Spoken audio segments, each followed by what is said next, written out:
capitalizing on it. Drew, you hit the nail on the head. This is an extremely important stretch of baseball for the Rockies. They have to find a way to right the ship. You see that base hit taken away from Brandon Belt. Other opportunities. This was runners at first and third. Just put the ball in play, you get a run. Opportunities lost, 0 for 10 with runners in scoring position, and you gave the Giants an opportunity to come from behind and do what the Giants do as always. I think when we're watching this Rockies team, we haven't seen the traction we want to see from the lineup.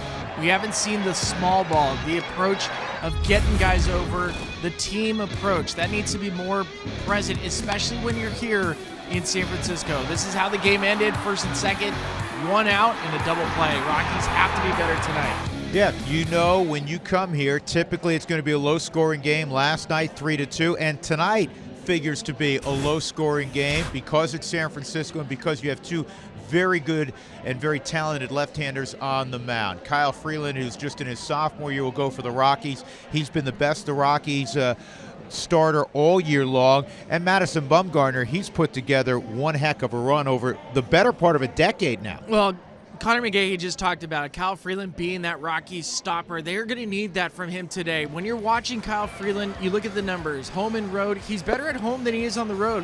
However, when you see the last 6 road starts, 6 innings or more, the Rockies need that in the worst way.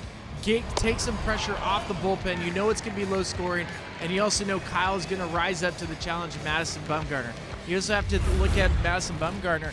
This is almost early into the season, spring training time for him, because Whit Merrifield, during one of the last games of spring training, broke Madison Bumgarner's pinky on his throwing hand. So now it's getting to the 5th start of the season for Madison Bumgarner tonight.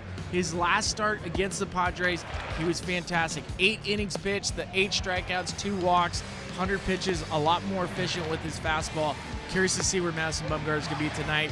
And it sets up for the Giants already to win a series against the Rockies. Listen, Madison has had his moments against the Rockies, but the Rockies have had their moments also against Bumgarner. So it's Freeland and Bumgarner. It promises to be a special evening here in San Francisco.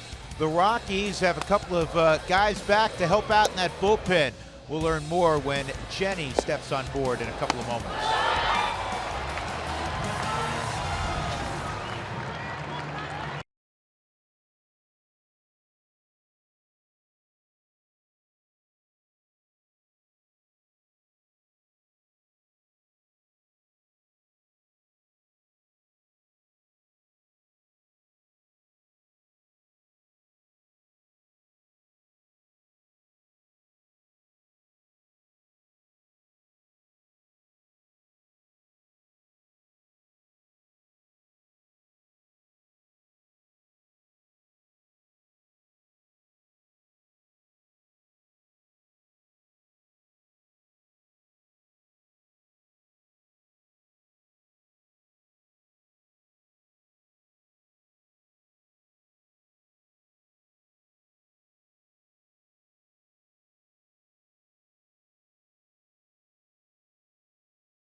the Giants game 2.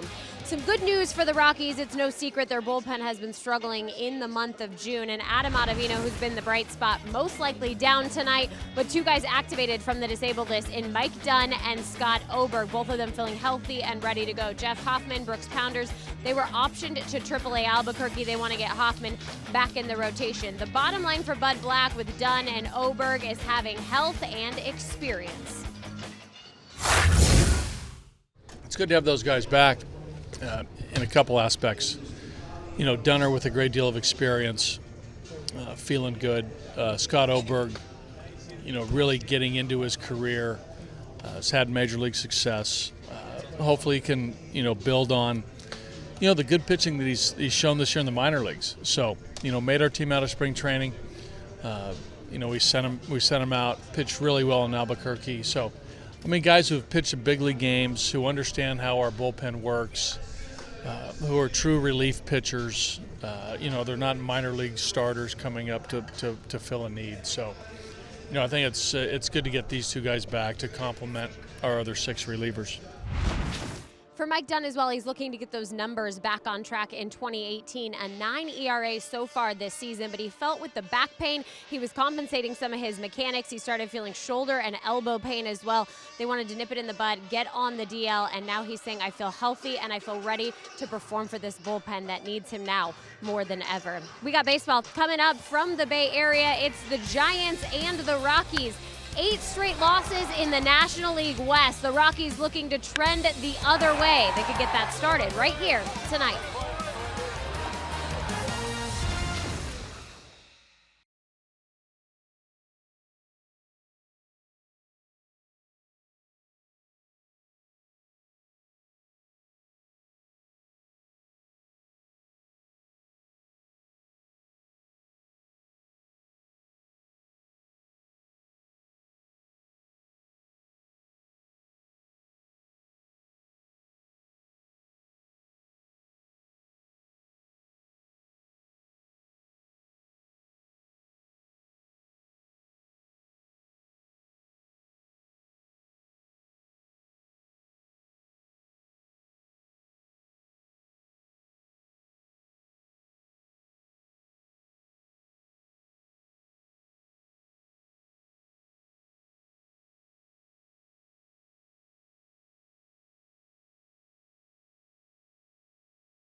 Always good to be in the city by the bay. We're in San Francisco, game 2 of this 3-game set.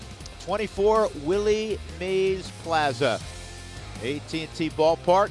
And tonight it'll be Madison Bumgarner for the Giants and Kyle Freeland for the Rockies. The Rockies trying to snap the 3-game slide and an 8-game losing streak against the National League West. That is hard to believe. The Rockies typically play well inside the West. DJ LeMahieu will lead it off. Rockies wearing their purple tops tonight.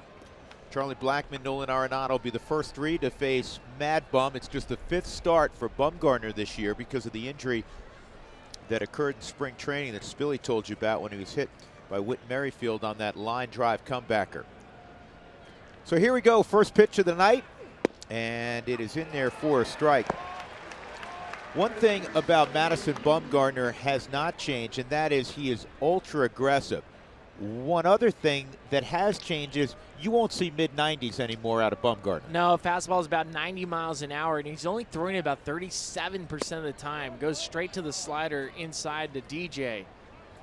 And you'll see a cutter quite a bit, and that is something that he did during his prime. And I'm not trying to suggest that he's out of his prime. It's just he's been banged up the last couple of years. The motorcycle incident last year in Colorado, and then the spring training deal this year.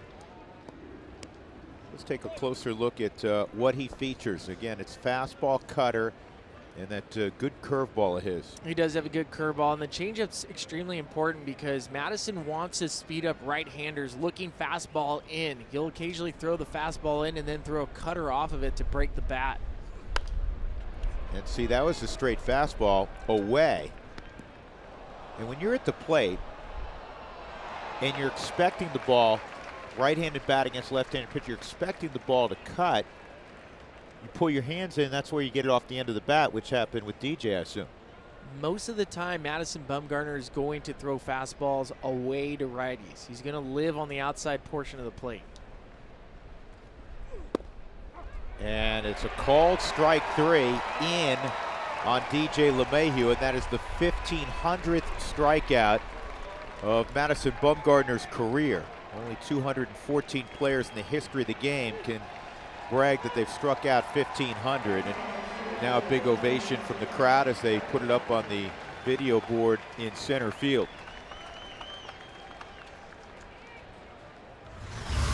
Let's take a look at the historic strikeout for Madison Bumgarner on the Subaru Supermo. Looks like the four-seamer inside that doesn't cut, so it stays in the strike zone. And that'll be a keepsake for Bumgarner. Charlie Blackmon steps in. Charlie, 6 for 18 lifetime against Bumgarner. In fact, Charlie is hitting .309 against lefties this year. In his career, he's hit .306. Tell you a little more about that .306 batting average left on left. It's the 4th highest all time. The other 3 names, Ichiro, Tony Gwynn, Rod Carew. These guys who've had at least 750 plate appearances. Pretty good group to be amongst. Fouled off by Charlie. Going back to Bumgarner in the 1,500 strikeouts. 9 Giants, you know, they've been around for well over a century, have produced 1,500 strikeouts. Christy Mathewson, Juan Marichal, Tim Lincecum, Matt Cain recently retired, the Hall of Famer Carl Hubble. And the Hall of Famer, Dougie came across this name, Amos Russi. Good job by Charlie to stay alive. Do you remember Amos Russi at all? I didn't realize this. He's a Hall of Famer. Number 4, Amos Russi? He had no number? It's before numbers. So Mike Fox, our director's messing with you. He just threw up Bell Ott's number. Well, he threw it on the screen, and you know I'm going to reference it if it's on the television. Well, I would have done the same thing. Before numbers. This is in the air to left field. Austin Slater's out there. 2 outs. I'll get back to Amos in a second.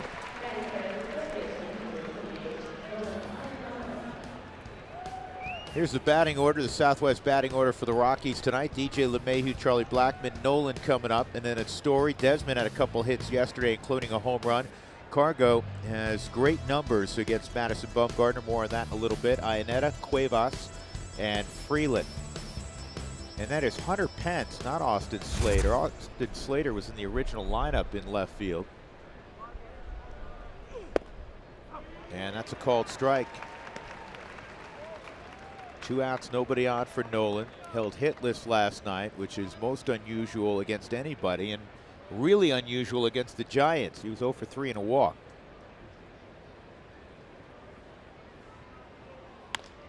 And this is a ground ball to Crawford. So Bumgarner works a 1-2-3 first. We'll see Kyle Freeland when we come back.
against the Giants this year.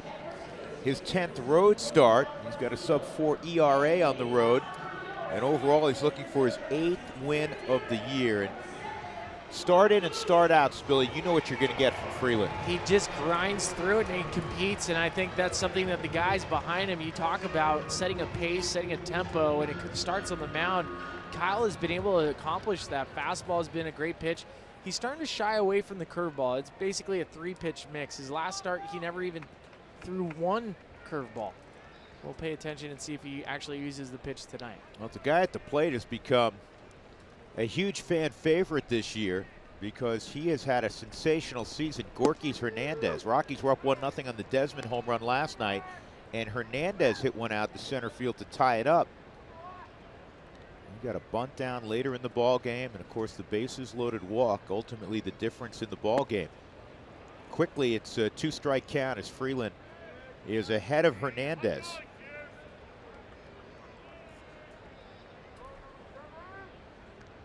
Hernandez 9 for his last 26, but 7 of those 9 hits extra base hits. 0-2 downstairs, 1-2. So to finish that quick Amos Russi story, this guy who pitched from 1889 to 1901, he's Hall of Famer. Do you know that on a couple of occasions, he threw over 500 innings in a season? Ground ball to short. Story collects himself and throws out Gorkys Hernandez. In 10 years, he threw just under 3,800 innings. He had 3 straight years of 500-plus innings. What were these guys doing? Was it underhanded? What was it? I think it's sidearm, like a. It's like Brad Ziegler. He basically threw like Brad Ziegler. Wouldn't you like to put a radar gun on inning 488? What that looked like? He's throwing 73 miles an hour. You think he was throwing that hard? Yeah, I think 73 is probably. Give him 73 in inning 488. Yeah. He's a Hall of Famer. We don't disrespect him. Went into the Hall in 1977. 0-1 on Brandon Belt, and this is on the ground to Desi, and that's going to be an error. Just his 2nd error this year.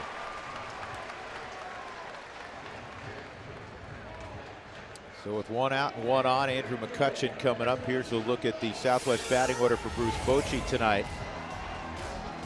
Following McCutchen will be Buster Posey, Hunter Pence in that 5 spot. We had Austin Slater in there. They changed that out. Brandon Crawford, Pablo Sandoval, Joe Panik, and a guy who likes to swing the bat, Madison Bumgarner.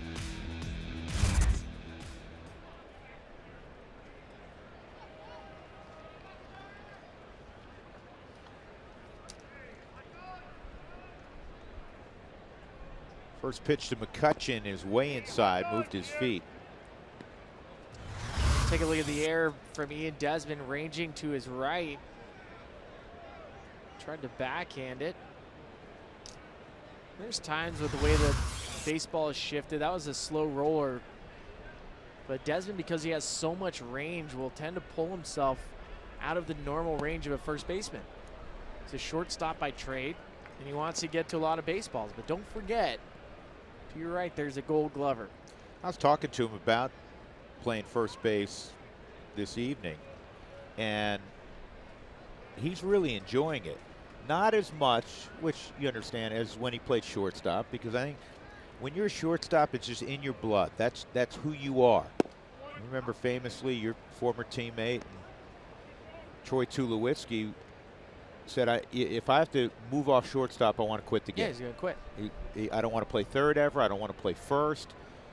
Desmond, has played the outfield and played it well, and now he's back on the dirt. He's enjoying it, but his #1 spot will always be, and you understand, at shortstop. This should be too. DJ to first. No harm done by Desmond's 2nd error of the season, and a very good first inning once again for Kyle Freeland. Story will lead it off against Bumgarner when we come back to San Francisco.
in your hometown Toyota stores.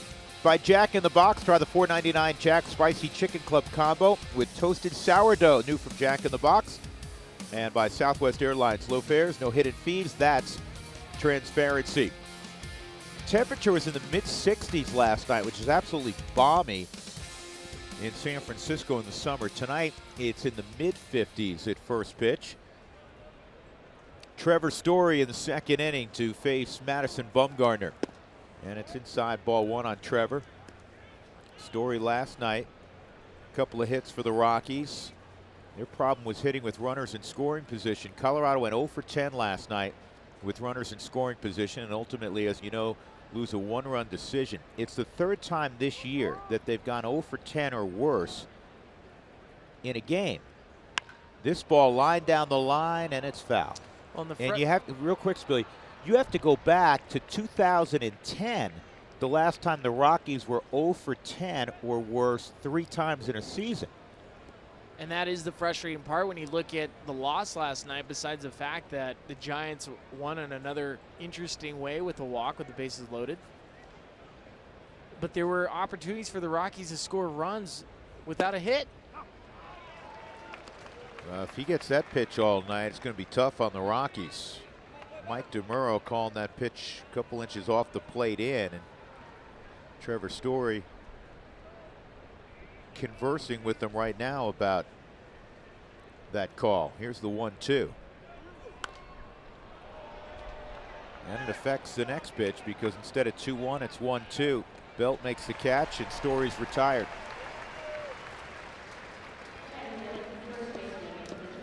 San Francisco defensively will have Hunter Pence in left field, so frequently a right fielder in his career. Hernandez again in center, McCutchen in right. Of course, in Pittsburgh, he was primarily a center fielder. Pablo Sandoval with Evan Longoria out will be at third base most nights for Bruce Bochy. Crawford and Panic up the middle, Belt at first, and Buster Posey will either have the day off or play first tomorrow. And they'll throw Belt in the outfield. Rockies will have John Gray on the mound. Here's Ian Desmond. Saw Evan Longoria before the game. He was long tossing without a glove. He had a stack of baseballs in front of him because his glove hand is bandaged up after having surgery to repair a break in the hand. 2 strikes on Desmond. Ian 6 for 20 with a couple RBIs in his matchups with Bumgarner historically. 2 for 4, double and a home run. He drove in both runs last night for Colorado. He continues to rake of late and out on the road in particular, but not this time.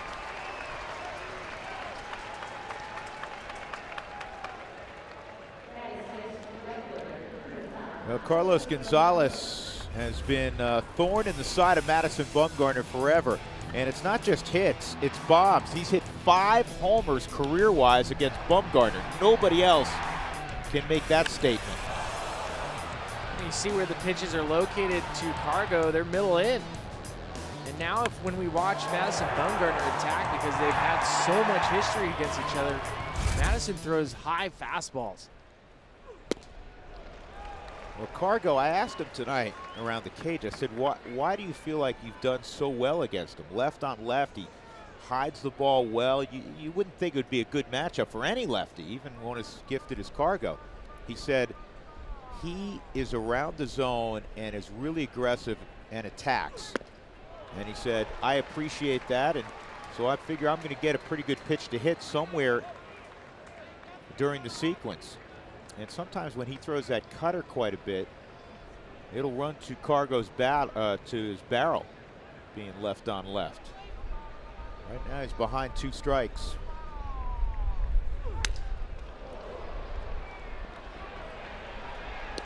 And the Rockies go quickly in the second inning. Middle of 2, no score.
on Kyle Freeland, their road warrior, who has 6 consecutive quality starts away from Coors Field to stop the losing streak. That's sitting at 3 right now, and I talked with Chris Iannetta, who's catching him tonight, and he said Kyle's the right man for the job. I think the mentality is a huge part, and I think he's understanding what makes him execute pitches. I think when he gets a ball out of his glove on time, when he has a strong front side, and he doesn't jump out at the hitter and just stays back and just comes down the mound under control, I think that lends to him executing pitches, and then he's already a big league pitcher, and when a big league pitcher executes, you get a lot of good things happening. That's going to be a fly out for the first out to right field. Cargo making the out for Kyle Freeland, too. It's the mentality. It's the competitiveness. He wants to be the guy that can stop a streak, a losing streak for the Rockies, that is. He's done that 4 other times in his career when the Rockies have had a 3+ game losing skid. Spilly, you were talking about it earlier. Guys behind him love when they see his name as the starter of the game because they know that competitiveness that he takes out there. Yeah, that's right. There's something contagious when you have somebody on the mound being aggressive in the strike zone, aggressive with the baseball, quick tempo. You get great defense behind you. For the Win is brought to you by Pizza Ranch Showstopper. Kyle Freeland has snapped a team 3-game losing streak 4 times in his career, as Jenny just mentioned. They're going to need that tonight.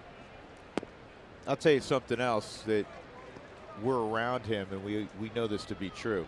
Kyle Freeland gets fired up every 5th day to take the baseball. He's extra fired up because he's facing Bumgarner tonight. It's just the way he's wired. And that ball is lined to left, base hit for Hunter Pence.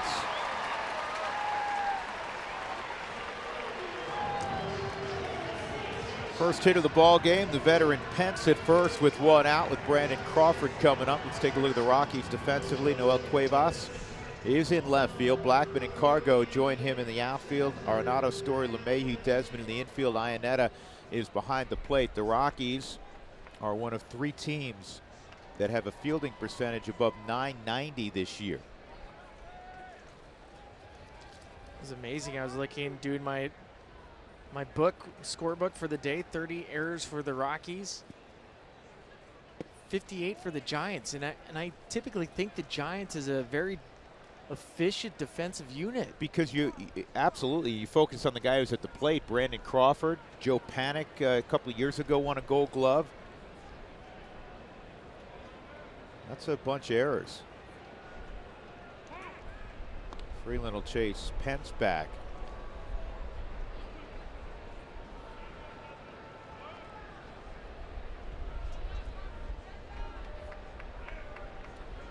So the 3 teams that are above .990 at fielding percentage: Arizona and Colorado in the National League, Houston in the American League, and of course Arizona's leading the NL West, and Houston is in front in the AL West. I think if you polled the Rockies to a man, they would tell you clearly they have underachieved based on their talent level so far. And tonight is game number 80. Tomorrow is the halfway point. A whole lot of baseball left. However, when you've lived it, you got to get going. That's at the bottom of the zone, and it's called a ball, unfortunately. Well, just thinking about the last 2 innings, Drew, this just half. Trevor Story has a 1-1 pitch. That was a borderline strike that doesn't go his way. Kyle Freeland gets a borderline strike that doesn't go his way. I don't even know if that was borderline. I never understand that when the knees are not rewarded, because you teach from the youngest levels, not that you don't want to pitch up in the zone at times, but you teach primarily down, down, down, right? So reward a pitcher when he touches the knees. I've just found the strike zone over the last 2 years to be shrinking for everybody. And part of that has to do with criticism that umpires get on a non-stop basis through Twitter, through these apps that we have. They're constantly scrutinized. We have a strike zone on virtually every pitch that shows the strike zone, and I think umpires are allowing that to help them figure out what the strike zone is.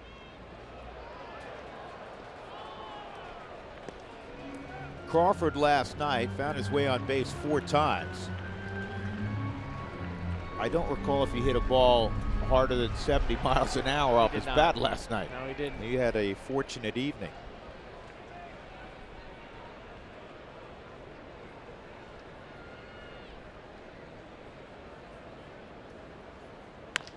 Ground ball, cut off there by Desmond for 1. Freeland to first, didn't get his foot on the bag. I think Kyle was a little late breaking for first. 2 outs. Crawford takes the place of Pence with Sandoval coming up. Oh, we mentioned earlier in this first inning when Brandon Belt how far Desmond ranged over to his right with the shift on. And this play, you get to see the athleticism of Ian Desmond covering that extra ground, making a good strike throw to Trevor, who tries to finish off the play. And you can see how good of an athlete Kyle is, reaching back, trying to put a tag on him on the Subaru Supermo. I think Kyle did break, let me correct that, did break right away. The problem is, you know, with the lefty, he finishes falling off toward the third base side. That is the toughest double play to turn. 3-6-1. Tough for the shortstop trying to hit a moving target, and really tough for a pitcher. Find the baseball in the air and make sure you find the bag with your foot. Switch hitting Sandoval with a 1-strike count.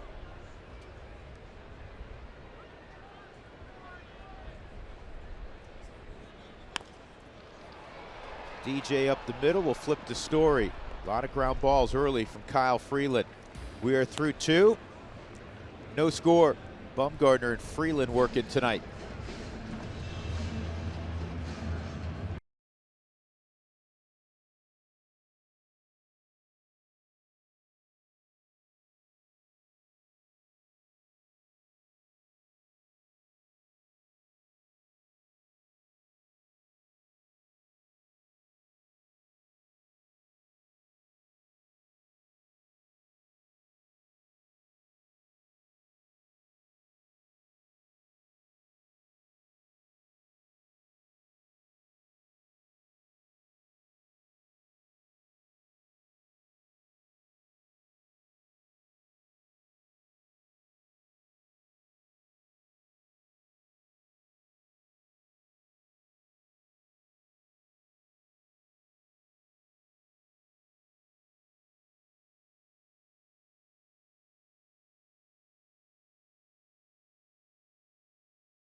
The third, fans join in on the conversation. Send us your thoughts, comments, photos. Use Twitter, include the hashtag Toyota Talk. And we just had a thought from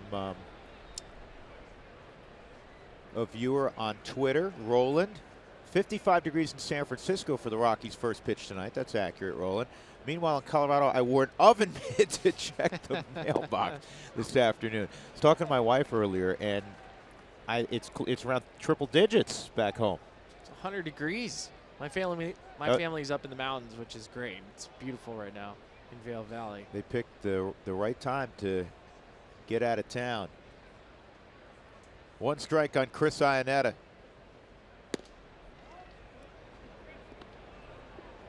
Chris, last 18 ball games, hitting just a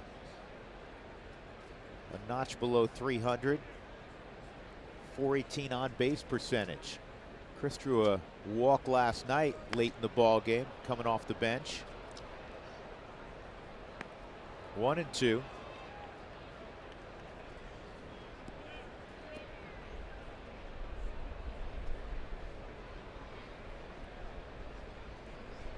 Rockies 3 games beneath 500 at 38-41.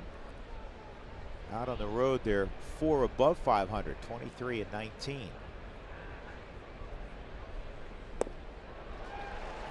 Iannetta's gone. That's 3 strikeouts for Bumgarner.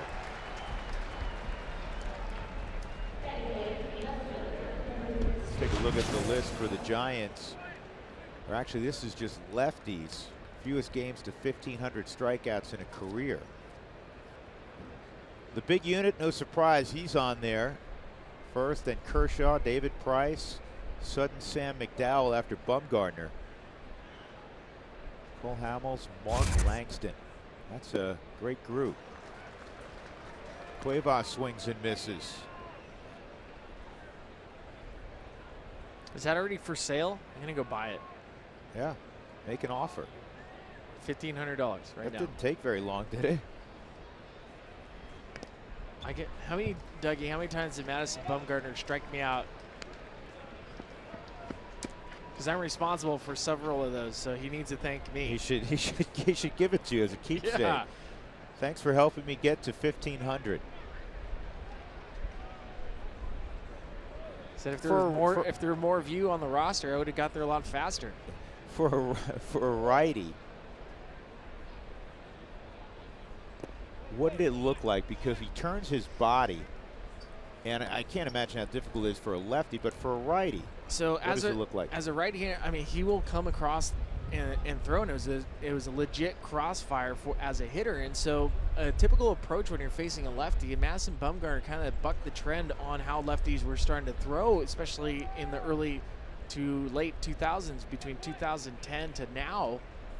You didn't see a lot of left-handers with velocity and trying to command the inside portion of the zone.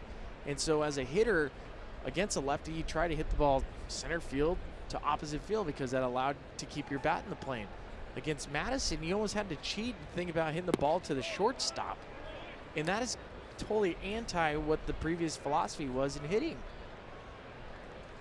Dougie, did you show that I struck out twice against him? Did you do some damage against him? 2 for 12 with a double. That's terrible. It's all right. It's a lot worse out there. Proud of you. Bumgarner has done a great job against the righties, coming in off the plate with that cutter. It looks like strike, strike, strike, and then it disappears, doesn't it? Well, and a week ago against the San Diego Padres, he lived on the outside portion of the plate. Today, he's pounding the zone inside, right under the right-hander's hands on the Subaru Supermo. That's great late depth. And as a hitter, you see it out of his hand. You see strike, and it falls out at the last second. Strike one on Freeland with 2 outs. 4 strikeouts for Bumgarner.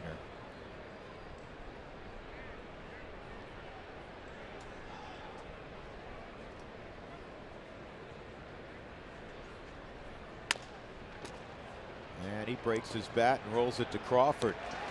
For the Rockies, first 9 go down against Madison Bumgarner.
Which is your favorite song about San Francisco?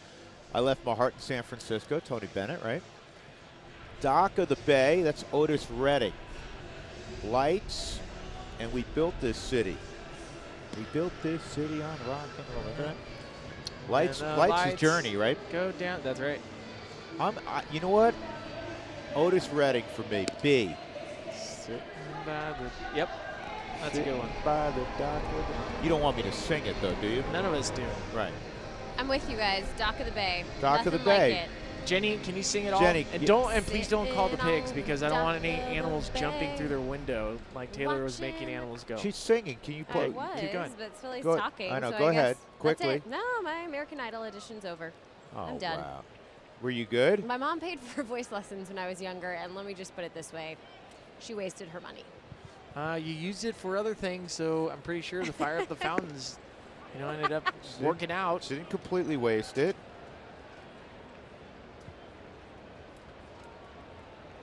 Joe Panic at the plate.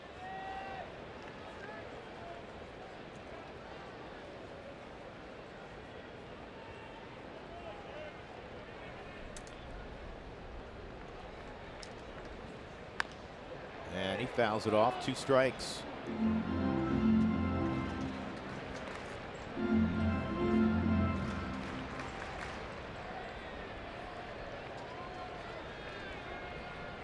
Panic, Bumgarner, and Gorky's Hernandez. Been 1 hit in the game. That was Pence singling a left sharply on a 2-0 pitch with 1 out in the 2nd inning. Rockies first time through have been flustered by Bumgarner. That's off the plate, 1-2. Giants feel like they have reinforcements coming. A couple of their veteran starting pitchers are rehabbing and on their way back. Johnny Cueto and Jeff Samardzija. Jeff Samardzija threw against Albuquerque last night. And it's like one of those spring games, Spilly, where the only good thing you could say is he got his work in, he got his pitches in, because he gave up 6 runs in 4 innings last night against the Isotopes. And Glenn Howland, Hill's kids did a nice job. McMahon and Tachman went deep against, just missed, went deep against Samardzija. And McMahon, Josh Fuentes, all doubled off him. They got the Shark, 5 runs off the Shark in the 1st inning. Swung on and missed. So Freeland with his first strikeout of the night as he gets Panic, a tough guy to strike out. Yeah, one of the toughest in baseball to strike out, and with an 0-2 count, Freeland kept going away with the slider. 3-2 slider, went back to it on the Subaru Supermo and had Panic whiffing at it.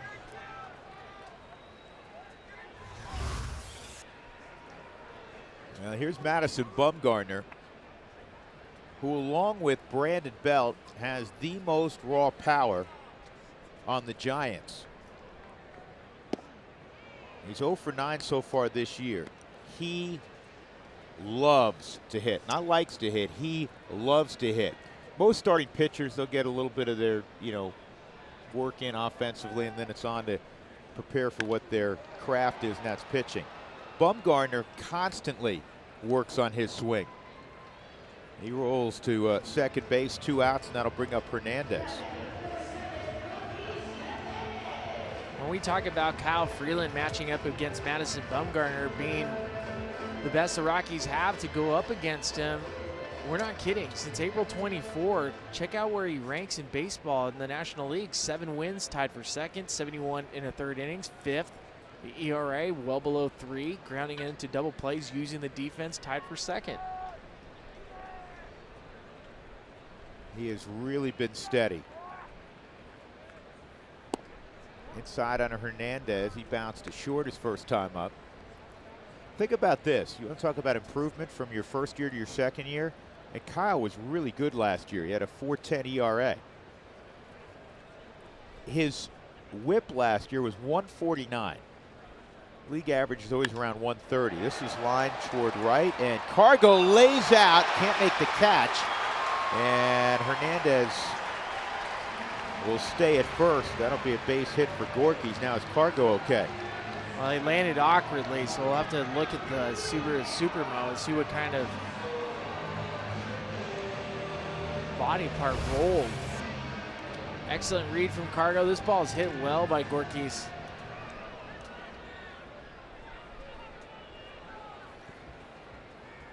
That was a good attempt by Cargo. Hit him in the glove.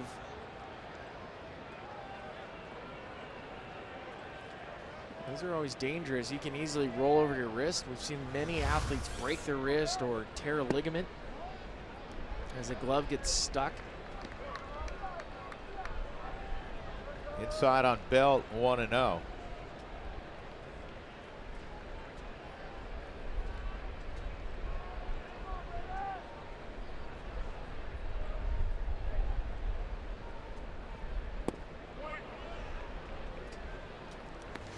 Take a look at this dive again. Pay attention to his left foot. It slides. It's almost like he rolled it. Just that slip in the grass may have caused him to lose a little bit of focus to secure the baseball. 1 ball, 1 strike on Belt with 2 outs. And he lays a bunt down. It's a good one. Freeland fires an absolute strike to Desmond to end the inning. You forget, or Brandon Belt may have not known, Kyle Freeland is an outstanding athlete. That wasn't even close at first base.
Arenado. Now for Charlie Blackmon, he's the cover man in the Sports Illustrated for Kids edition, July edition, and he looks like he's going to be a camp counselor, teaching some skills and some drills. Of course, a play on Charlie's fun with getting out in the wilderness and fishing. So I asked him and his teammates how they would describe Chuck Nasty as a camp counselor. No rules. Whatever you want. Don't get hurt. Don't get me in trouble. He'd probably scare me, you know, weird me out a little bit with his beard and mullet at first, and then once I got to know him, I'd probably love him. Yeah. I'd be a little creeped out with the beard and the hair, and then I think then I find out who he is, and then I'd be pretty cool with it. Yeah, because he's a great guy. I love the descriptions. It was unprompted. I asked Story and Nolan on separate times. They almost said the same exact thing. You know, it's funny, you guys, because you think about Charlie and how fun he is away from the baseball field. We know how serious Charlie is on the baseball field, but how fun he is away. I think he'd be a great camp counselor. Would you guys enjoy attending that one? Yeah. You know what? I'm with you, Jenny. Nolan and Trevor completely nailed, especially if you flash back and pretend you're like a 10-year-old kid, right? Absolutely. This ball's lined to center field pretty well, and Hernandez goes back and makes the catch against DJ. 10 in a row set down to begin by Bumgarner. But Charlie would you know, a little kid would be probably freaked out a little bit by the beard and the look. And then once you got to know him, you say, man, this is my favorite guy. It's my favorite guy. He's all in for fun. It is. It's cool, too, because we know how much Charlie loves kids. I mean, we did that great segment with Charlie where kids got to write the letters in. I mean, that's where his heart is, you know? And so I think for him, he said he had a ton of fun doing that photo shoot. It was really light. It was really loose. And again, anytime Charlie can, you know, get right down on the kids' level, he's all in. Charlie Blackman. That's your Charlie Blackman, screaming kid. Charlie Blackman. There he is. I love that kid. I love when Charlie met him, too. The kid was like, he was like that little kid at camp. He was a little freaked out. There is Charlie Blackman in real life. Wow, that beard's even scragglier in real life than it looks like on TV. 0-1 on Chuck Nasty. And that is rolled foul. I think the one thing, if you were to meet Charlie Blackman, what might surprise most people is how big he is. He's 6'3", 225. He's a big, big human. Big, strong person. He's a wonderful athlete.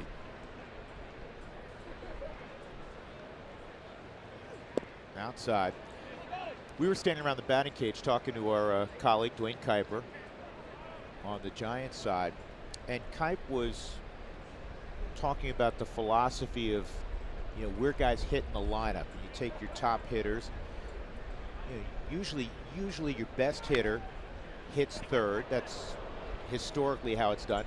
You've seen some guys now place their quote-unquote best hitter in the 2 spot. And he brought up Charlie, and he said, Charlie's one of the rare guys in baseball. You can hit him anywhere 1 through 5. Obviously, you want him near the top. He's a great offensive player. He said, but he could fit the bill anywhere.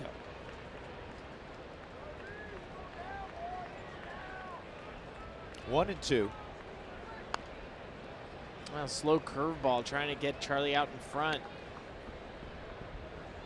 And he has some Helton in him. We talked about a couple of quality at bats at the homestand where he fought off pitch after pitch.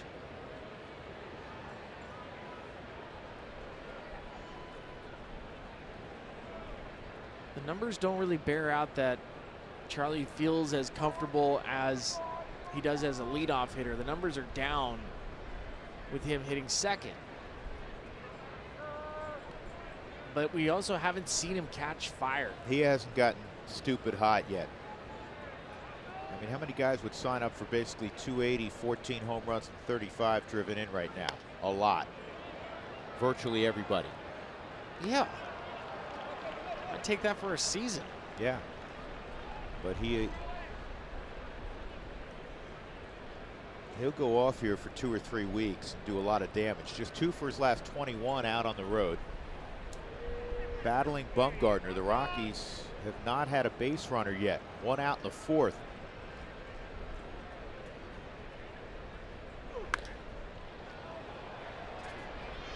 Hunter Pence, 2 outs in the 4th. I want to kind of wrap up this conversation about the lineup construction. What was interesting was Barry Bonds was part of this conversation. He was standing around, not to be name dropping, but Barry was saying, look, if you have your top 5 hitters in the top 5 spots in the lineup, the worst hitter of the group, your 5th best hitter, should hit 3rd. He wants to see the best hitters hitting 2nd and 4th. And the thought there was that if there's 2 outs and nobody on, like now, your best hitter, Nolan Arenado, has nobody to drive in. And even if he reaches, you're now, and there's Barry and Kuip and Bruce Bochy. And now there's 2 outs and 1 guy on. And Bochy crunched a bunch of numbers, and he thinks there's merit behind that. Now Barry, throughout his career, hit 3rd most of the time. Certainly in San Francisco, he hit 3rd.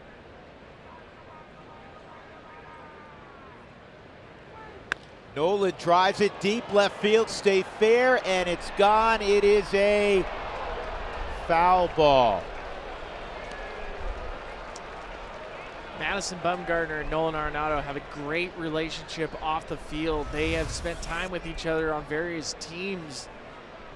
And as this ball is hooking foul, Madison was watching it. And as they were both walking back, Madison walked up to get a new ball from home plate umpire and kind of grinned at Nolan. That is North Carolina's small town smile.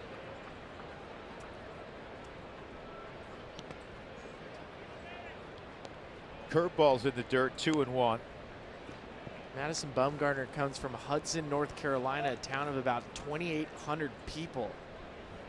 It's 90 miles northwest of Charlotte.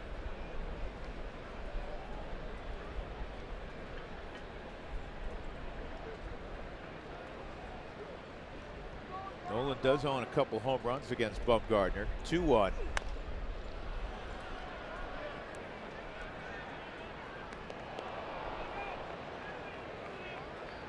Nolan owns 9 career home runs at AT&T. There's only 2 guys that have hit more home runs here as a road player. Paul Goldschmidt and the former Rocky Troy Tulowitzki. And this is right at Crawford. That's 4 perfect innings now from Madison Bumgarner, but Kyle Freeland has matched him pretty closely. No score, go to the bottom of the 4th.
Sportsnet is brought to you by Subaru. Love, it's what makes a Subaru a Subaru. And by Wells Fargo. Wells Fargo customers get your 2-for-1 Rockies club level tickets by visiting wellsfargo.com/Rockies.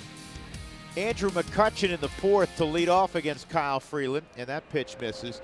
Toward the end of the last inning for Freeland, we were talking about how he's improved from last year. 4.10 ERA. This year it's at 3.55. But a number I like as much as, or even more than that, his whip last year was 149. League average is 130. This year his whip is 126.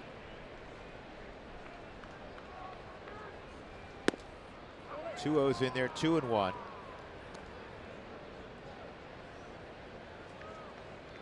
there were times last year that Kyle Freeland would nibble on the edges trying to get people to chase on the backdoor cutter. Like that pitch right there, and this year we're seeing him far more aggressive. Even first pitch strikes 62% of the time.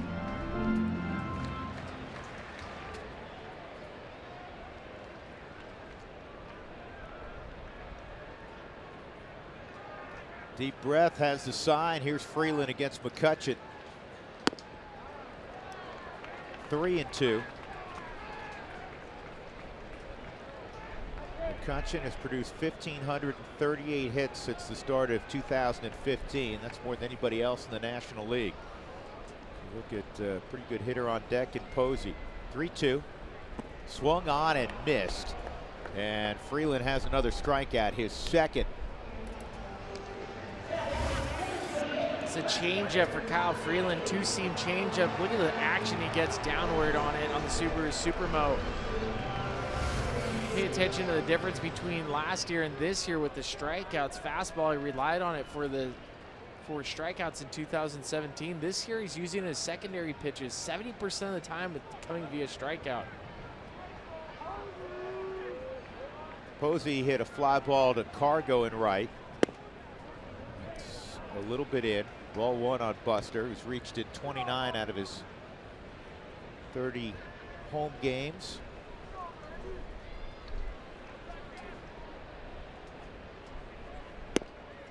Two and 0.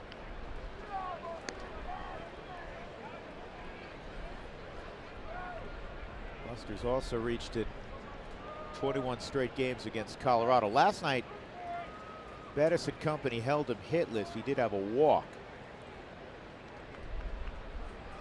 Well, I found it amazing. I'm looking through the notes today, and Buster Posey's second in the National League with batting average at home, only to Nolan Arenado. Well, you wouldn't think that. Not here. At AT&T, nope. But they have several guys that have hit really well at home. That's why they've been on a roll at AT&T. Well, I noticed for Buster Posey, watching games, even when we're not watching Rockies games, I watch Giants games quite often just to pay attention to it, and he hits so many baseballs opposite field here. A lot of teams have tried to put a shift on him. They've stopped. Change up, beauty. 3 and 2.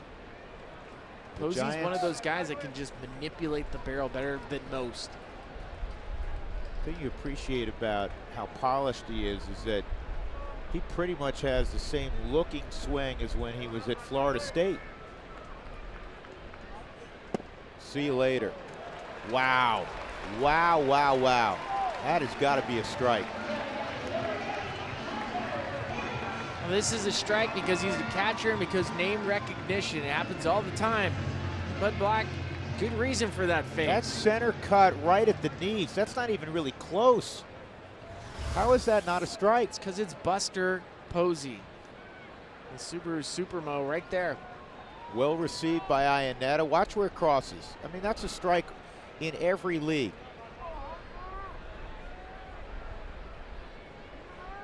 But he'll get after Mike DeMuro a little bit more.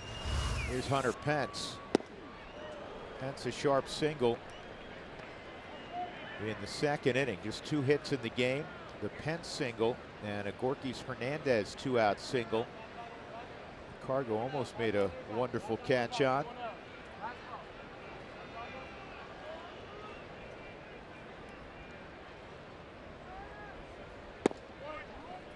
And another one not called a strike, right near the bottom of the zone.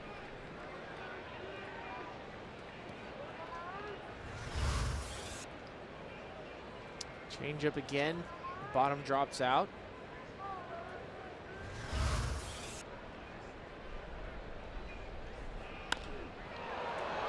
Slicing ball in that right field corner. Cargo with a great play. Spilly, you played the corner here. That is really difficult, again, because the wall's coming upon you quickly. There's so many variables here at AT&T Ballpark, from the way that the ball will ricochet off the brick, to the chain link fence, to the short foul territory here, and even the mounds in play. It's a great play from Cargo, and more importantly, as you get closer and closer to the wall, the fans here are typically yelling. It's distracting. 2 outs, Brandon Crawford at the plate. 0-1. It's a great angle on that catch. That guy was coming over to say hello. Yeah, hi. And that's the part. As you're running over there, you have in your mind the amount of steps necessary before you run into the wall.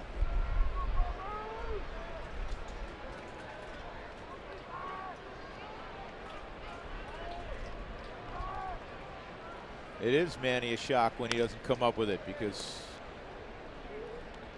Typically, if he can get to the baseball, he's going to secure it. We always talk about great hands with infielders. Outfielders like Para and Cargo, when they get to the ball, they secure it. They have good hands also, but you don't usually associate that with outfielders. Charlie, if he gets to it, he's going to put it away. 0-2.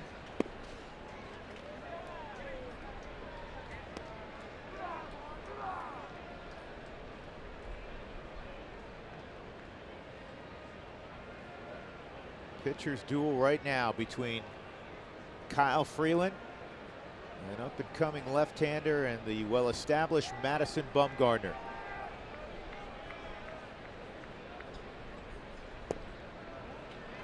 Hard cutter. Crawford stayed off it. 2-2.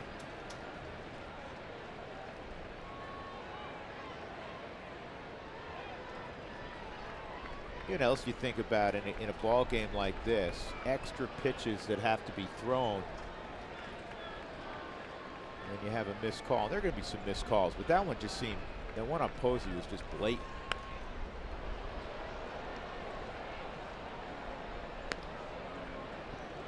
You know, looking at last night's at bat for Ottavino against Gorkis Hernandez, looking at some of the data from last night's game, Baseball Savant, they have a strike zone chart. Several of those pitches were borderline strikes. It didn't go in the Rockies' favor.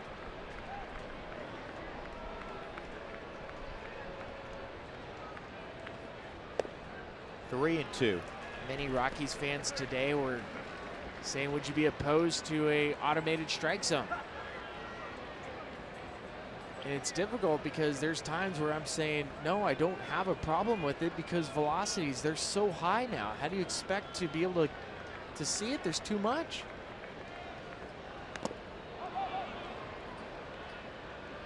But there's also that aspect, Drew, that you and I both appreciate, the human element. The fact that a strike zone is an opinion. You know, right now, and I've said this the last couple of years when we have a discussion on this topic, that no, I want to see umpires behind the plate. I will also say that I reserve the right to change that opinion at some point in time. You know, Madison Bumgarner was asked recently about proposed changes and some that have already taken place. And he's very old school, and he said, I don't want an automated umpire. He said, even though they, you know, I feel like I've had some calls, you know, every time out that are missed. He said it's an imperfect game, and he said it's played by humans, and it should be umpired by humans. There's a base hit with Posey moving, so he'll go first to third.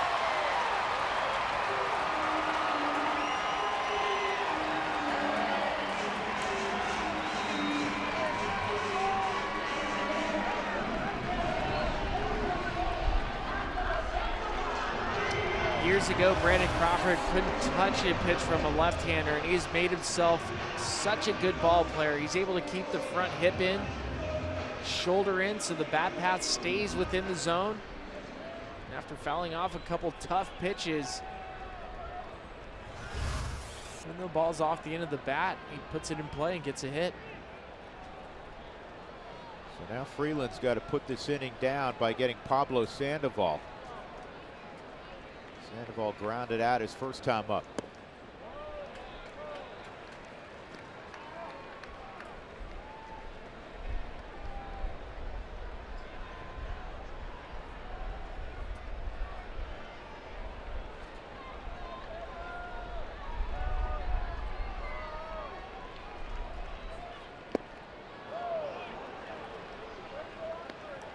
Sandoval, not surprisingly, and historically has been a better hitter from the left side where he gets more at bats. This year from the right side, hitting just 139.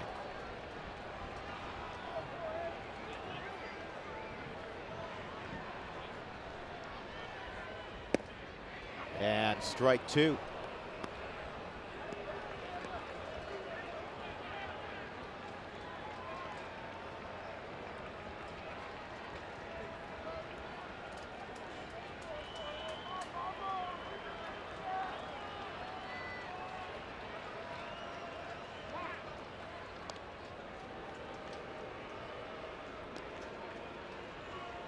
bigger plays in that game last night, Crawford gets checked on, was Crawford stealing a base. Not a guy you'd expect to steal a base. And I think that ball was right on the bag from Tom Murphy, and Trevor couldn't secure it. Probably one he catches 99 times out of 100. That's foul back. It's why I think when we're watching this game, and this is what makes the Giants so difficult, quickly get 2 strikes on them. They grind the at-bats, they steal a base at certain opportune times, and they put pressure on all teams that play here. 1-2, and a ground ball to short, and what a smart play by Freeland. His initial reaction was to try to field the baseball. Glad he didn't. It made for an easy play for Trevor.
Sports Center is brought to you by Southwest Airlines. Low fares, no hidden fees. That's transparency.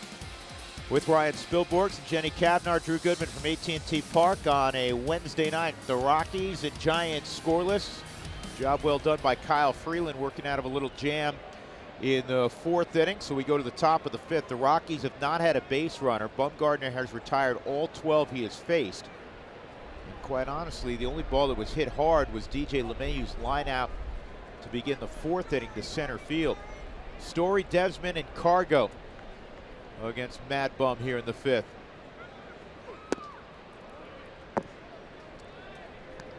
'34th game for Trevor Story, hitting in that cleanup spot. Course of this season, he's hitting .318, 9 home runs, 33 RBIs.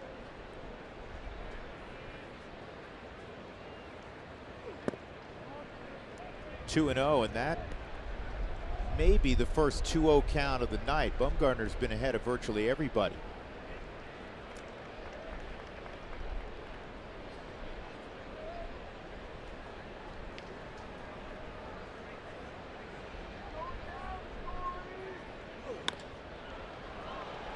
And a high pop-up to shallow center. Hernandez comes in and makes the catch.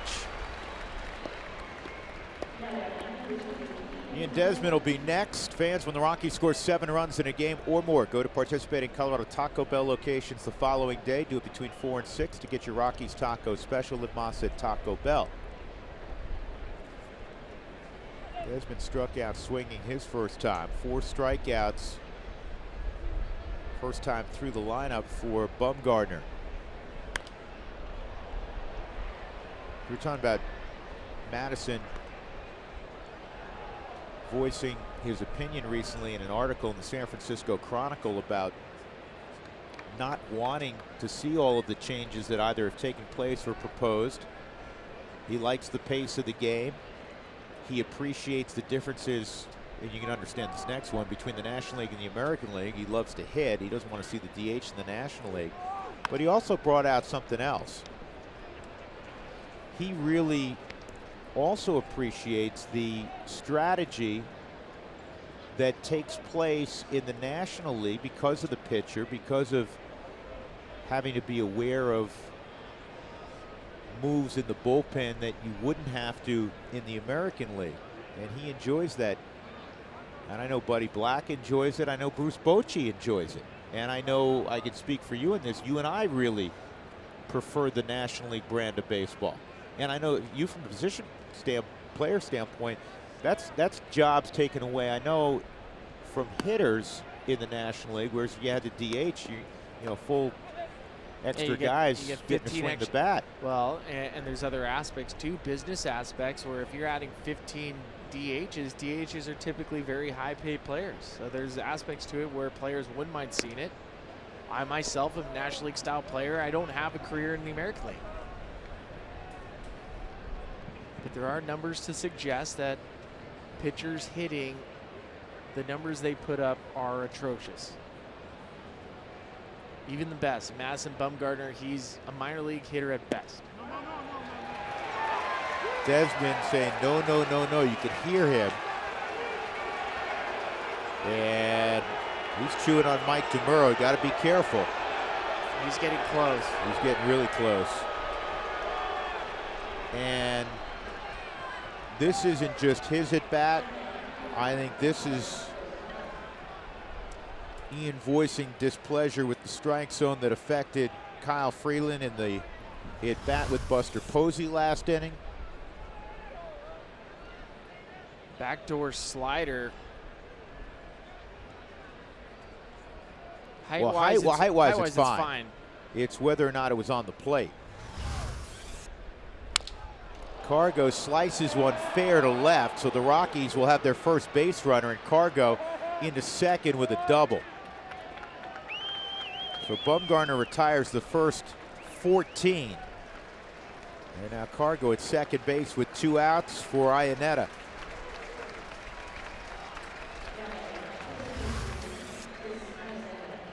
The Subaru Supermo looks like a cutter down and away. Cargo hits it off the end of the bat, breaks his bat. Go down to hero because he gets a hit.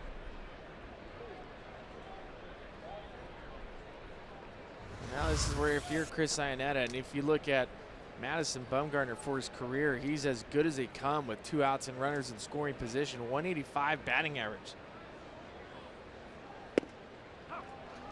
Let's go back to that pitch to Desmond again and see if it was outside. And that certainly looks like it came around the plate. So I'm using Baseball Savant as I'm watching tonight's game. On Baseball Savant, it has that as a strike to Ian Desmond. It also has the pitch to Buster Posey as a strike. Well, there's 1 strike on Iannetta trying to come through here with 2 outs, and Cargo at second base, scoreless in the 5th. And Chris takes a strike, so it's 0-2.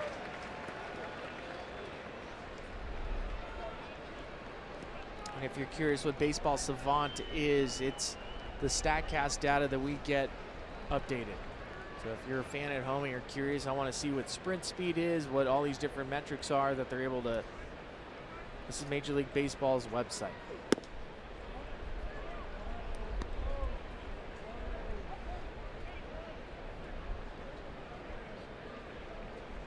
Ball and 2 strikes. Rockies 1 for their last 15 with runners in scoring position. 0 for 10 last night.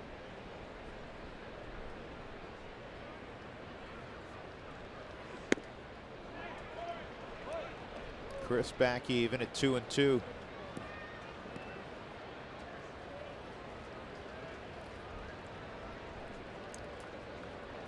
This game somewhat unfolding as we thought it would. Bumgarner's been outstanding. Freeland's been outstanding.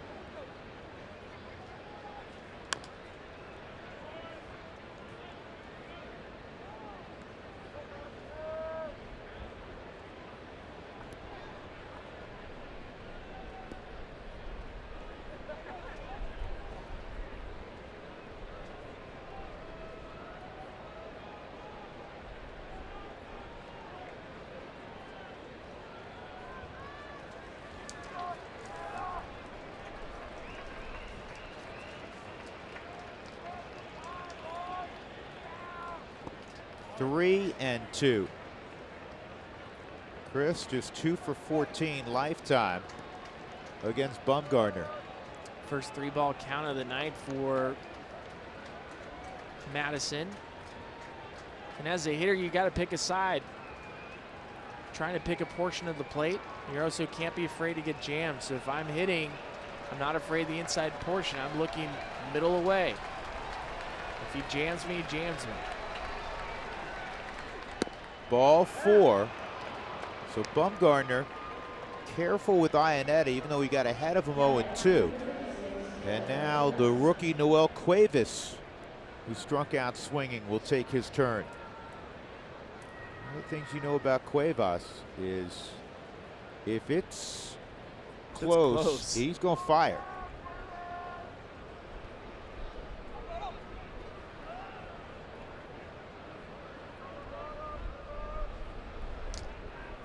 Cargo at second, a broken bat double to left. First base runner for the Rockies, and Ionetta now on board after the walk. He went curveball, ball 1.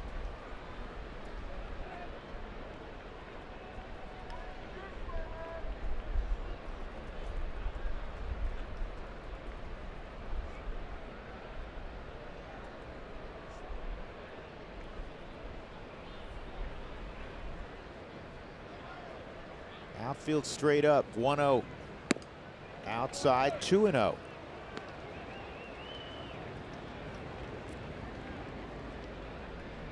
Bumgardner, like all the great ones, very cerebral. He doesn't want to load the bases, but he knows he has the pitcher on deck. Exactly. So he's not going to give Cuevas, even behind here, a cookie. 3-0. It's the same with Buster Posey. These guys have been together for so long. They could probably go an entire game without even putting a sign down. Know what one another's thinking.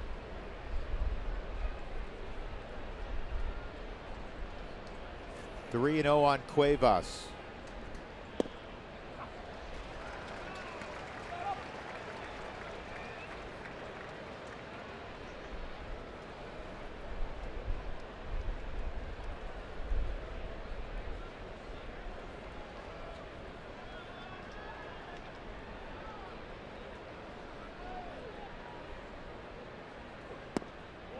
Ball 4, so they're loaded up.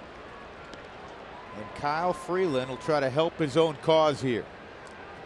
He hit a ground ball to short his first time up. We talked about how much Bumgardner enjoys hitting. Kyle Freeland enjoys hitting. He's not yet nearly as accomplished offensively as Madison Bumgardner has been. But I think you fast forward down the road, he's going to be, by pitcher standards, a solid offensive player. He'd like to be one right here. Got a quality swing off. 0-1. Kyle got a pitch to hit.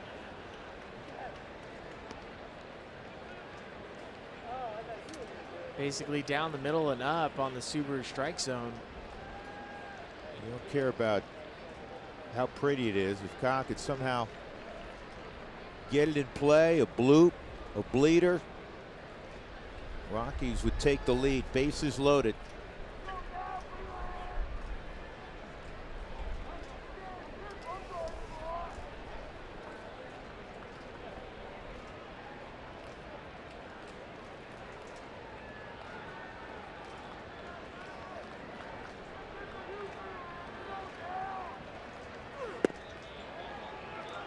Outside, 1-1.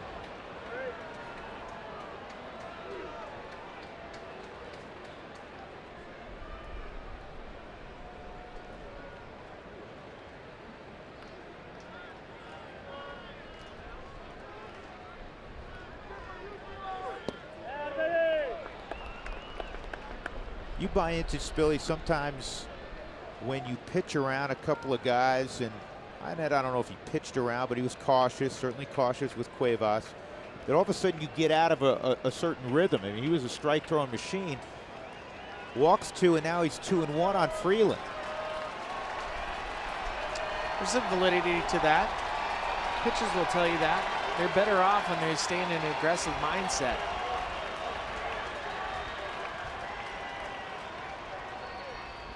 Here's the 2-1. And he dropped the breaking ball in. And it's 2-2.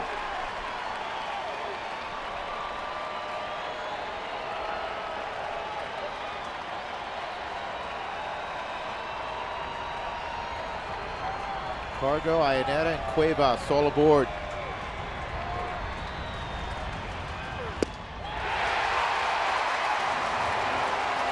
So the Rockies will leave them loaded in the 5th. And we go to the bottom half of inning number 5. No score in San Francisco.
Ionetta at the Jack Winery Estates. He's the co-founder with his partner Vernon Wells, the former Major League player. Very cool how he got into the business of wine, and it's time now for our UC Health Rock Your Routine on how to enhance your wine palate. Just a lot of practice. It's like anything else. You know, you really start developing your ability to taste different things in wines, and it starts off, for me, my adventure in wine started off really basic. It's like, oh, I taste red stuff, and then from there it's like, oh, I kind of taste some oak, and then you get like the red notes and the blue notes, and you just keep building. It's kind of like, you know, a little bit about music. Sure. You take 3 chords and you start building a song, and then you start embellishing things and learning a little bit more as you go. It was very educational, and I also feel like we got the chance to drink some really good wine, right, Spilly? I'm so sad that Drew missed the adventure with us. That's okay. I mean, There was more wine for you guys. more wine for us. That's why I said that tongue-in-cheek, my friend. Did you notice one thing about that video? Is Panic hits a high fly ball to right center field. Somebody's got to make a catch. Yep, Cargo for a moment and Charlie were both looking at one another, and Charlie makes a catch. One thing I noticed about the video. My teeth are bright purple? No, because your back was to the camera, and you know, you had some red. I noticed Chris had red in his glass, and Jenny had Chardonnay, and No, it was Sauvignon Blanc. oh, Okay. excuse me, Sauvignon Blanc, and there was no wine really left in her glass. Did you notice that? It was because the color is so clear. It was hard for you to tell, but it was a lot fuller. We could put that video back up very easily. No. And I think we have what's known as video evidence to the contrary. They were samples. That was my first taste. I started on the white end and moved over to the red end. Spilly just started on the red end, and he went hard Stayed put. on the red end. It See, looks my pretty my hand is pretty big, so it's actually, you know, it's just covering a lot of the wine there. Are you going with that defense? I am going with that defense. I'm sticking with it, Drew. You weren't there. You don't know. I'm glad you guys had fun. Bumgardner always twists himself into the ground, 1 and 2. And I know Chris, I talked to him after, he had a blast hosting you guys. You got to plant more grapes though after your visit. Those grapes are sour right now. Inside, 2-2. Or no, excuse me, called strike 3. Well, that pitch was in, and it was called a strike. The Supermo fastball that stays inside. Madison Bumgarner ends up looking and staring at home plate umpire Mike DeMuro. Two guys are always a little more cautious around the home plate umpire, pitchers and catchers. 2 outs, nobody on. Hernandez takes outside. Hernandez singled in the 3rd inning, also a ground ball to short. Giants 6-2 on this current homestand. 8-0-1 in series at home their last 9, and this is going to be an easy play for Trevor. And a terrific inning for Kyle Freeland. Once again, we go to the 6th inning. The Rockies will have the top of the order.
Are a great gift for all Rockies fans. They can be redeemed for game tickets at Rocky Dugout stores or for merchandise and concessions at Coors Field.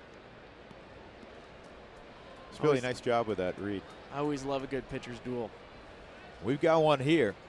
Bumgarner in the 6th against DJ. DJ smoked a line drive to deep center his last time up, 0 for 2.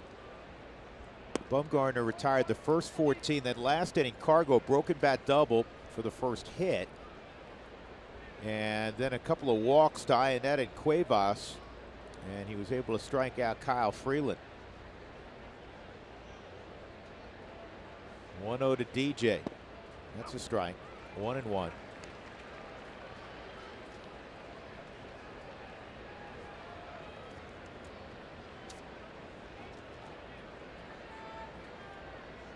Rockies won their first 2 in San Francisco this year. They've lost their last 3. And that's on the corner. Perhaps a little off. 1-2.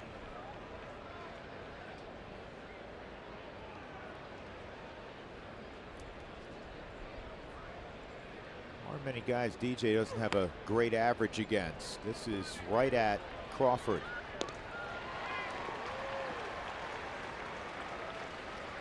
With 1 out, Charlie will come up. Twice he's hit it in the air to the left fielder, Hunter Pence.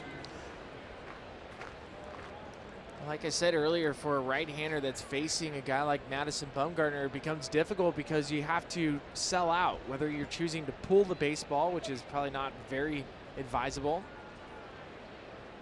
to sitting on pitches away from you and giving him the inside part of the plate.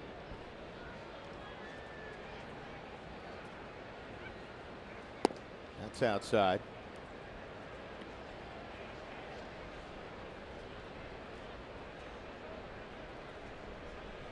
Rockies in a stretch where they're playing 33 straight, longest ever against all 500 or better teams. That's outside. This is game 2 of that stretch. Whenever we come to San Francisco, it's always good to see, well, Dougie's always with us, but Janice, because Janice has been our floor director here forever. Worked with Janice in the NBA many years ago. Janice is not camera shy. This is lined toward left field. Base hit for Charlie with 1 out. And Janice has a special friend, and we allow Janice to do this once a series she wanted to say hi to. Actually, we want to say hi because a great Rockies fan. Taylor Chakrin, who is the son of Janice's best friend back in Denver. And we want to say hi to Taylor. Taylor's a huge Rockies fan. Taylor, thanks for watching, and go Rockies, right? Go Rockies! I love Janice. Janice's sister lives in Denver.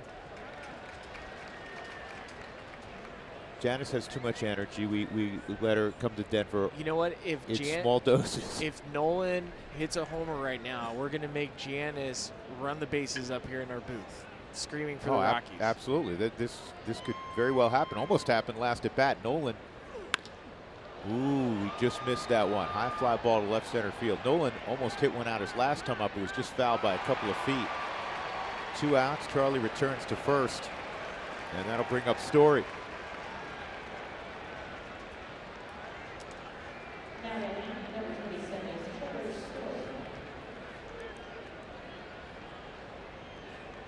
This game right now looks like it may be one of those games where the difference is somebody runs into one, Spilly. It's hard. It's going to be hard the way Freeland's pitching, the way Bumgarner's pitching, you know, to put together 3 hits, that type of thing, to score a run. This isn't the place to try to hit the ball out of the ball field. This is a hit and run, hit behind the runners. This is the part of the game that's being lost in general, not just from the Rockies, from the Giants in general. 0-1. You had an interesting conversation on MLB radio today. We did. About putting a team together that was kind of like the Cardinals under Whitey Ball in the 80s, where everybody could fly. They had one bopper in the middle, Jack Clark. I mean, Tommy Hurd drove in 100 with 7 home runs that year. And it's 0-2. Some of the best teams in baseball the last couple of years have this formula. The Giants won 3 World Series in 5 years with the formula that we're talking about. You have a handful of guys that can pop a homer. Otherwise, they were tough to strike out. They put the ball in play, would steal the occasional bag. And I think baseball, if you go back to that, this is a copycat league. People like homers. And so the point that we were making is, if you start surveying most teams, there's players out of position. And they're out of position because they can hit. They can hit for power. But speed has been lost, and the ability to manipulate a barrel to create havoc has been lost. 1-2 on Story. That would be really interesting, especially in this day and age, Billy, to see a team that had say, like a 15% strikeout rate. The league average is 22%. And had a bunch of guys that could run. Yeah.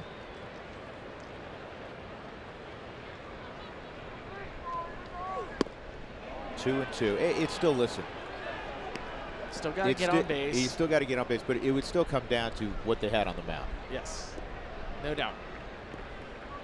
But I think offensively, that style of play could match up against how pitchers are pitching right now. I'm a firm believer it's going to trend back, not exclusively to that kind of player, but where that player will be more valued going forward, where I think front offices are going to take a hard look at the strikeout. And I know this, in the Rockies organization, Zach Wilson is the farm director, and Jeff Bridich oversees, you know, everything as the general manager.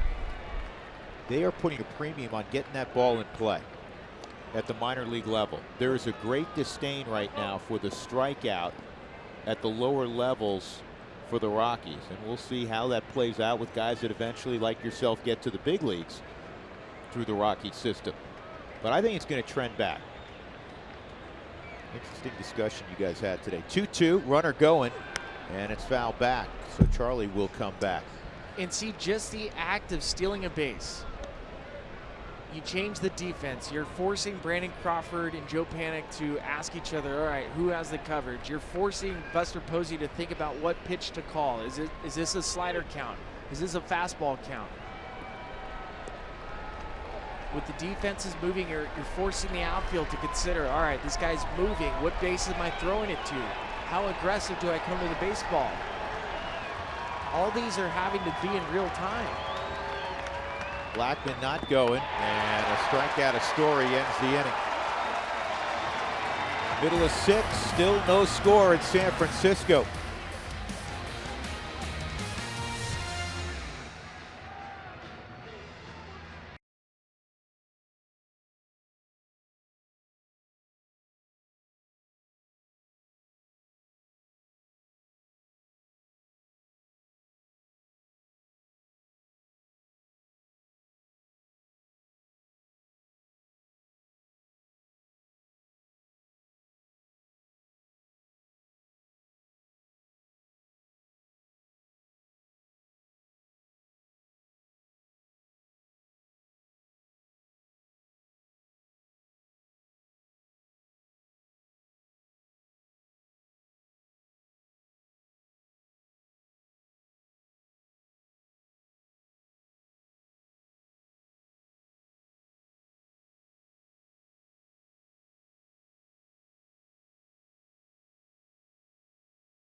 Looking for a unique venue for your next private event? Coors Field is available year-round for special events, and most areas of the ballpark can be reserved. Go to Rockies.com/events for more information. Look at that hat. Brandon Belt takes a strike on the inside corner. It'll be Belt, McCutchen, and Posey, 2, 3, and 4 in the Giants lineup tonight in the bottom of the 6th inning. Freeland has allowed 3 hits, Bumgarner 2. And that's a pop fly to Trevor Story. It's actually Nolan. Oh, that's Nolan, excuse me. That's right, because they had the shift on. Strange to see him all the way out there. I was a shortstop back in Orange County growing up. Doug just handed me a stat, Drew. Tell me if this is fascinating to you. When the Rockies score 2 runs or fewer on the road, their record is 6-9. They've won 6 ball games this year. That was early in the season when the Rockies weren't hitting particularly well, and their bullpen was locking down games. I keep talking about baseball symmetry. It has to take place for any team to go on a nice stretch where you're obviously scoring runs and pitching well from your starters and getting quality relief. That has not yet come together for the Rockies this year, as they kind of hover around 500. And you're getting to the point of the season where you'd like to see baseball symmetry. You'd love to see a run, especially on this road trip. These are very important games. You can't stress it enough. Hey, Buddy was asked that again tonight, and Buddy, as it's 0-2 on McCutchen, fouls off. Buddy says, listen, and this wasn't just quote unquote coach speak. All the games are important. You want to get off to a fast start. That's how coaches, managers, athletes have to look at each stretch. But he added, there's no question we have to start playing better, and he always begins with pitching. This is going to be a base hit through the vacated right side for McCutchen. So with one out, he's aboard. He said, we have to pitch much better than we have across the board. He's getting a great start tonight from Kyle Freeland. He's had great starts from Kyle virtually all year long. So with McCutchen at first, it'll bring up Buster Posey. And this is the veteran hitter in Andrew McCutchen that sees the shift where you have three of the Rockies fielders on the left side of the field. He's going to punch and manipulate the barrel against Kyle Freeland, get a free hit. Even with 2 strikes, he has that ability. Good job by Iannetta shifting.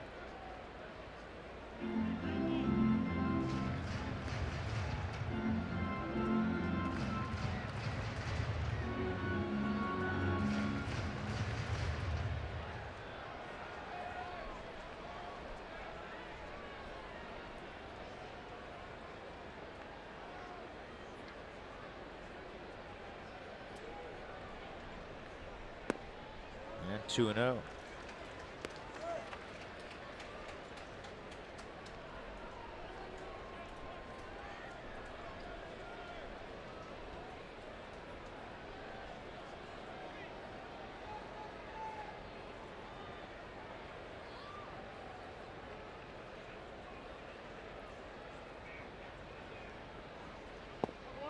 That's in there.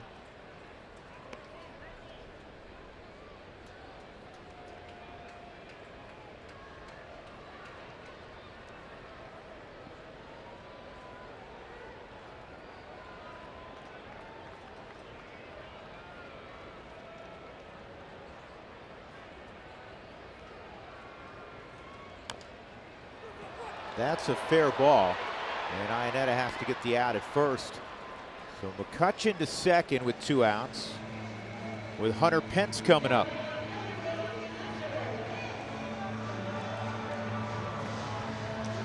Go back to when we were watching baseball growing up in the 70s, and with Seaver and Carlton, or Carlton and Gibson, Juan Marichal, that ilk of pitcher. You got a runner to second base. It was high drama. And the way this thing is unfolded tonight, you have a runner on second base, certainly one who can run like McCutchen. Scoreless in the bottom of the 6th. It's high drama. Pence at the plate. A single and a fly ball to right down the line that Cargo made a nice sliding catch on. First pitch is in there, strike 1.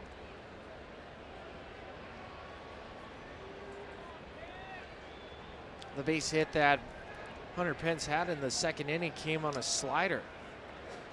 It came when he got ahead also, 2-0.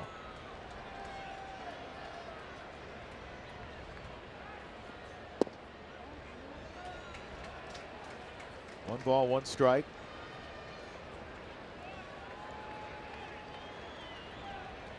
We described it last night. Hunter Pence now more of a role player. After being a top flight player for a number of years. Houston, Philadelphia, here in San Francisco. Big chopper and get behind the baseball, and it's a low throw. Story knows that Pence can still run, and Desmond couldn't quite dig it out, so it's 1st and 3rd with Crawford coming up. Story did everything right, set his feet, got behind the baseball. The throw was a little low. So you have a hit for McCutchen through the shift with 2 strikes. Now you can have an infield single for Hunter Pence. Short tops, Ian Desmond.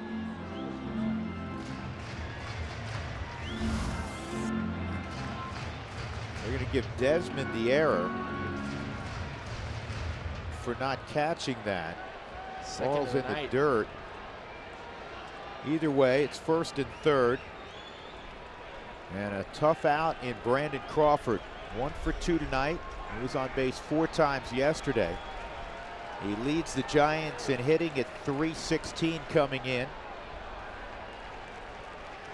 He's had an all-star first half. Ball 1.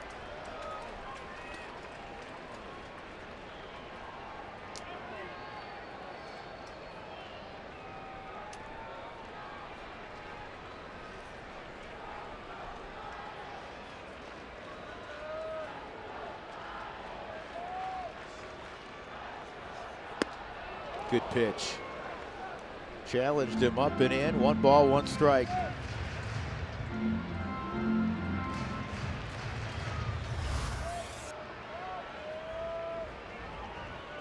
Because with the high fastball, you have to love that from Kyle Freeland. Crawford, a bit of a low ball hitter, as the left-handers typically are. This is looped to shallow left. Can Arenado get there? Yes. Off the bat, that had to be frightening for the Rockies dugout because they're staring at the flight of that baseball, the perfect angle, but Nolan got there. Scoreless, we remain as we go to the 7th.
All right, Connor, thanks very much. Ian Desmond in the 7th will lead things off. He fouls off that first offering from Madison Bumgarner. He's 0 for 2, a couple of strikeouts. The last one was a called strike 3, and he stood around home plate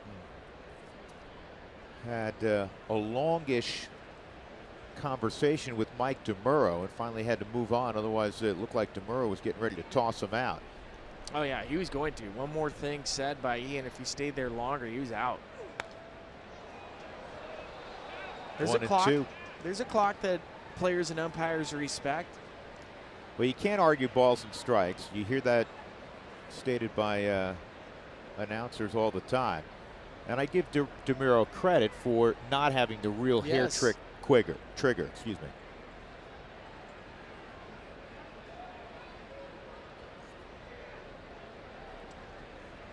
Umpires will allow a player to have their say as long as you don't draw the line in the dirt. That's a no-no. That's a no-no. You'll get thrown out for that one. On the swing, according to Mike DeMuro, and that didn't look like a swing from up here. And now Buddy is chewing on DeMuro. Ian didn't say anything, just walked off. Because he knows he has doesn't have a long leash. And as a hitter, and as a manager, as you're watching this, you don't want the home plate umpire to call this. You want it to be the first base umpire. And even though it looks like he went. Now, from that angle, you're right. It does look like he went. 1 out, Cargo. Sliced a double to left with a broken bat for the first hit for the Rockies after the first 14 were retired by Bumgarner. The Rockies, with 2 outs, would load the bases. Kyle Freeland on a 2-2 pitch, ended up striking out. And it's foul, 1-1. Cargo now has an ongoing 18-game hitting streak against the Giants. That's the longest in Rockies history against San Francisco. Former teammate buddy Garrett Atkins hitting 16 straight at one point against the Giants. Here's the 1-1 to Cargo. Brandon Crawford waiting. And they're 2 outs.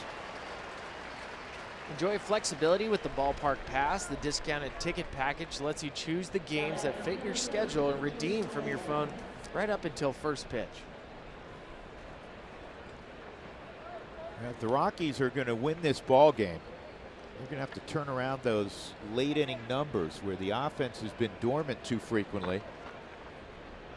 220 batting average, 7th inning or later. Runs scored, 7th inning or later, is 28th in baseball. What was that? That was strange. I think for he caught a Madison. spike. Okay. I always get worried when I see a pitcher throw a pitch like that. We just saw Caleb Smith of the Miami Marlins throw an awkward pitch, and he's out for the season.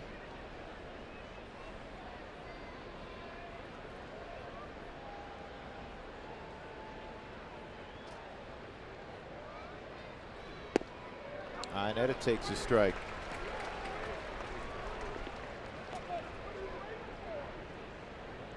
This is pitch number 100 coming for Bumgarner. 112 was season high for Madison Bumgarner 2 starts ago against the Dodgers. And remember, for Bumgarner, not coming off an arm injury, which would be a different deal in how Bruce Bochy and Kurt Young were to handle him. He had a broken pinky. Madison Bumgarner will be allowed, the way he's going, to pitch, I'm sure, between 110 and 120 in terms of deliveries tonight. This ball's pretty well hit the center field. Hernandez on the edge of the track will make the catch. And the Rockies down in order in the 7th. No scores, we stretch at AT&T Park.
Alexis of Greenwood Village look back.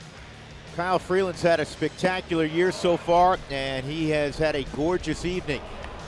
He has not allowed the Giants a thing. The problem is Madison Bumgarner has done the same from the perspective of the Giants.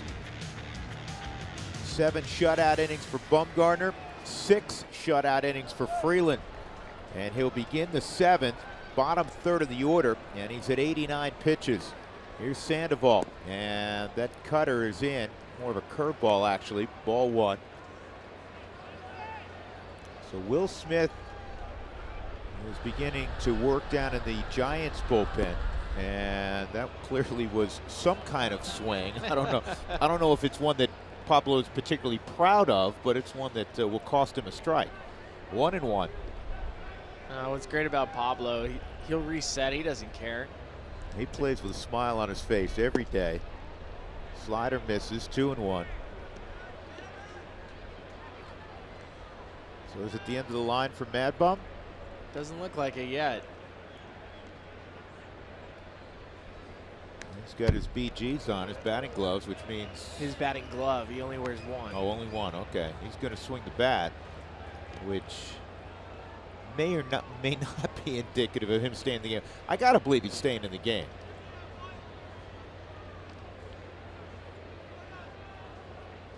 Bochy.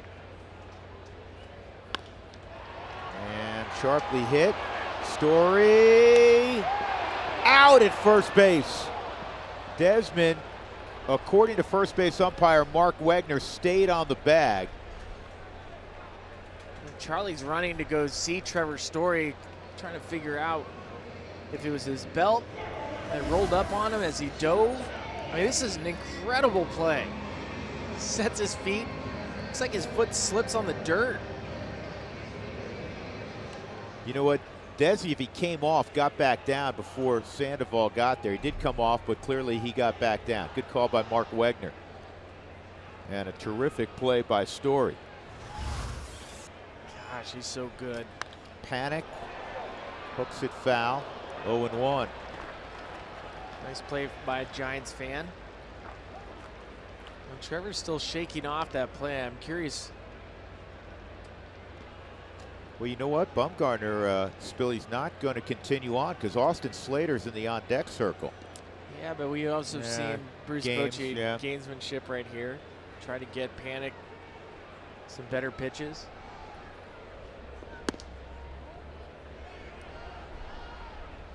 I don't know.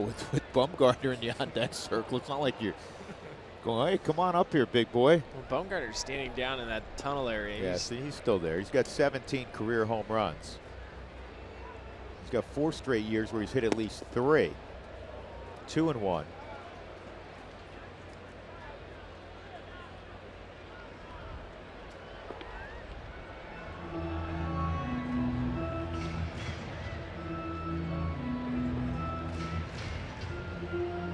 Let's look again at that play by Trevor. Unbelievable how much range Trevor has in the athleticism to get to his feet, secure the baseball, make a strong throw.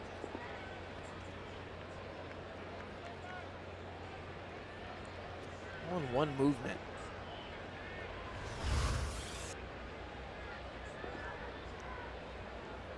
Two 2-1 on Panic. And a ground ball that'll test DJ. He stays with it. He was right around the lip of the grass. There's not a lot of lip on Major League surfaces. It will be Bumgarner, by the way. He just replaced Slater. That may have come up just a little bit. DJ hung with it. 2 outs. Not fooling anybody.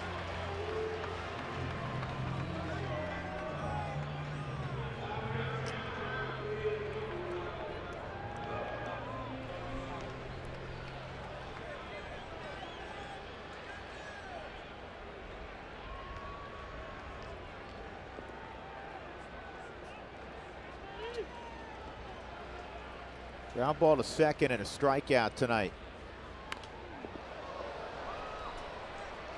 So I've asked Bruce Bochy about Madison Bumgarner. He's been vocal about even wanting to compete in a home run derby, and most managers would be like, no, I wouldn't want him to do that. He would love it if Madison Bumgarner competed in a home run derby. I have a thought on that after this pitch. Here's the 0-1. 1-1. One of the things Major League Baseball has to do is continue to boost the image of their stars. And one of the centerpieces of All-Star, it's not weekend because it happens on a Monday and a Tuesday, And by far, the baseball all-star game is the best of the major sports. And, you know, you have the slam dunk in the NBA. Well, you have the home run derby in baseball, 2-2. Why not let Ichiro, this conversation in Seattle, have Ichiro participate in it. Have Madison Bumgarner participate in it. How about there was an idea that was advanced recently, have the little guys take on the big guys. Have Jose Altuve involved. That's great. Right? Have Ozzie Albies involved. Have the guys, everybody under 5'10" that hit some home runs, have Scooter Gennett, and they'll take on the big monsters. Right? You'll have Judge and Stanton, and put Bumgarner in there. Why not? Yeah, that'd be great. Would you not, there'd be greater appeal to it. Yes, no doubt. 2-2. Swung on and missed. Kyle Freeland on a roll. What a job tonight by Freeland. He passes the century mark in pitches, 7 shutout innings. We move on.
For Bud Black, he's managed plenty of games here at AT&T Park, but he also played for the San Francisco Giants over at Candlestick, and it was 4 years from 1991 to 1994, towards the tail end of his career. Buddy in that time, 34 and 32 as a starter. He had 4 complete games and a pretty darn good ERA at 3.95. Got the chance to talk to him today. Of course, Buddy grew up in the Pacific Northwest, but he was born in San Mateo, and when he signed with the Giants, it all came full circle. For me to come back after 10 years in the American League and play for the Giants was cool. I mean, I was a free agent. I had a couple opportunities to go to some other teams, but you know, Al Rosen and Bob Lurie, you know, made a hard play for me, and I signed with the Giants. But it was a great 4 years. It was his team growing up, and you know, he said that when they moved up to the Pacific Northwest, Seattle Mariners hadn't come yet. So he really grew up still a Giants fan, and even though he initially began his career with Seattle, it was super special to be in a Giants uniform. He bought his house, he said, just a mile from the hospital that he was born in San Mateo. So I mentioned that full circle moment. It's a special time in Buddy's career, and it's a conversation we'll have coming up on the club this Sunday, guys. We'll look forward to that, Jenny. Thank you. Here is Will Smith now on the mound. So Bumgarner got to swing the bat, but he's done pitching. And it's 8-9-1 for the Rockies. Pat Valaika is in the on-deck circle with Cuevas at the plate, and the 1-1 is hooked to third. Sandoval throws out Cuevas. All fans attending the Rockies Diamondbacks game on July 10th will receive a free LED bulb upon exit, courtesy of XL Energy. If it lights up blue, red, or green, you could win a prize. And now Tom Murphy is going to swing the bat, not Valaika. So this one will be on the bullpen. 7 shutout innings from Madison Bumgarner, 7 shutout innings from Kyle Freeland. Bumgarner allowed 2 hits. Freeland allowed 4. Bumgarner struck out 8, walked 2. Kyle Freeland struck out 4 and walked 1. You can't pitch much better than those 2 guys pitched tonight. I hope we get a chance to see that matchup more often. That was thoroughly enjoyable. If you're a hitter, it wasn't very much fun from our spot, from our vantage point. They were going toe to toe, and I love their at-bats, the competitive at-bats against each other. A lot of similarities in the focus and the drive. Of course, Madison Bumgarner's been doing it for a long time, but what a future, what a present for Kyle Freeland.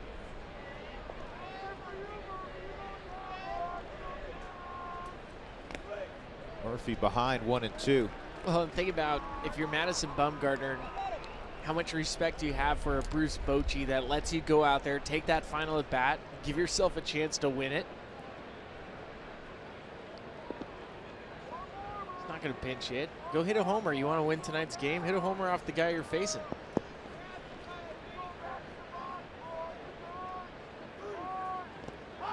And Murphy gone.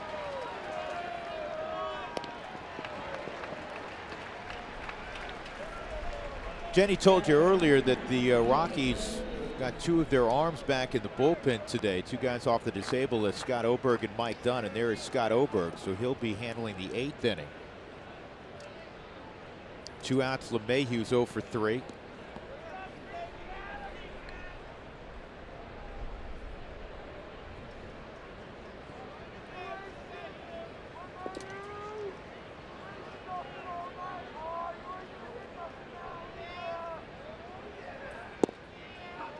Strike on DJ.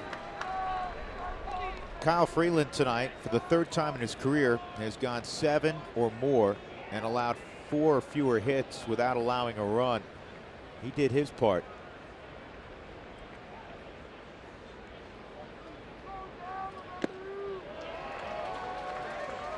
I said it before, one of the things, Billy, that makes the National League West fascinating is you have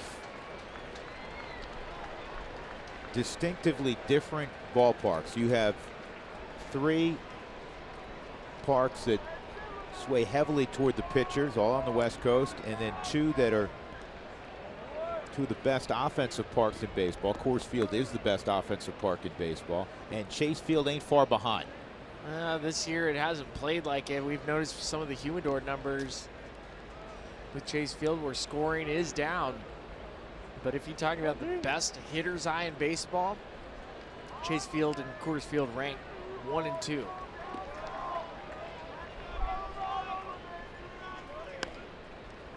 On the ground to 3rd, and Pablo throws out DJ. Will Smith works a 1-2-3 8th inning.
That's Transparency by Cheyenne Frontier Days. Log on to cfdrodeo.com for the full lineup.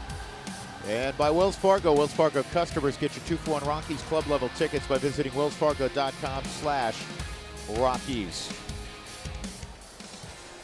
We're in San Francisco. It's Wednesday night, and there is no score as we go to the bottom of the 8th inning.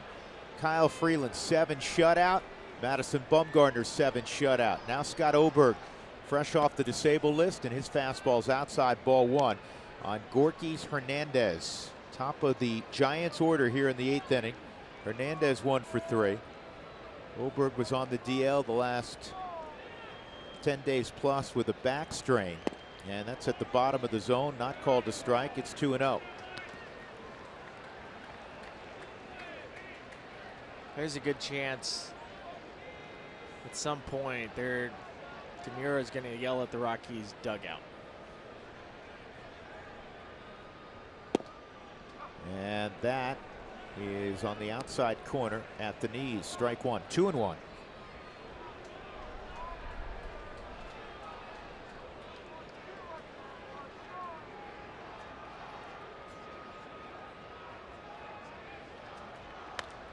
Two and two. Looks like the Giants are going to ask Will Smith to work multiple innings. Nobody in their bullpen.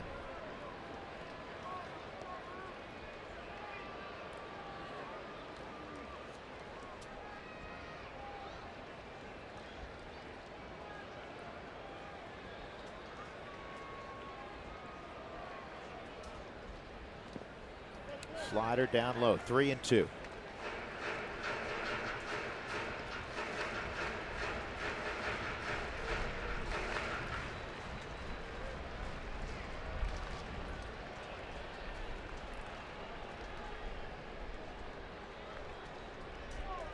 Tough out in Hernandez here in 2018.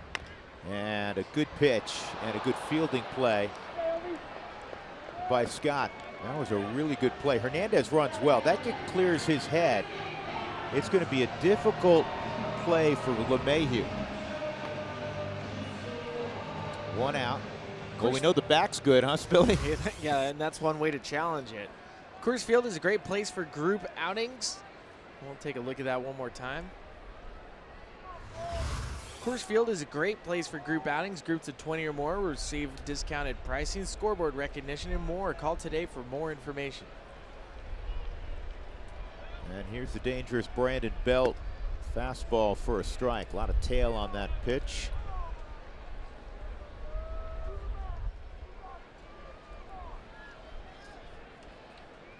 Boy, was that that had to be a changeup, which I didn't see him throw a ton of. This is on the ground to Desi, 2 outs. There's the mid-90s fastball. Usually it's fastball slider. And Scott starting Belt off with a changeup. Well, some cloud cover starting to move away and show what could potentially be a strawberry moon, a full moon tonight. Full strawberry moon will occur at 9:54 Pacific Standard Time, which means daylight time, excuse me, which means the Rockies are going to be scoring lots of runs. There it is. I fully recognize that as a strawberry moon. There's a slider for a ball. Man, listen, I'm not trying to pick on Mike DeMuro. He's a really good umpire, but the lower part of the zone, both ways, not just for the Rockies, both ways tonight, the lower part of the zone, I guess, doesn't exist.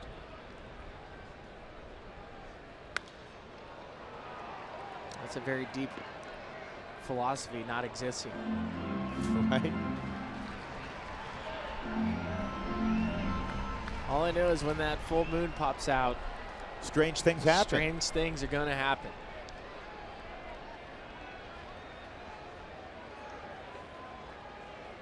Doug Marino, the astronomer, and a part-time astrologist. Great slider, 1-2. Has he read your palm lately, Spilly? All I know is that when that moon the moonbeam starts to shine on me, I feel a strange itching sensation on my hands. Oh, really? Yeah, it feels like my canines are starting to grow.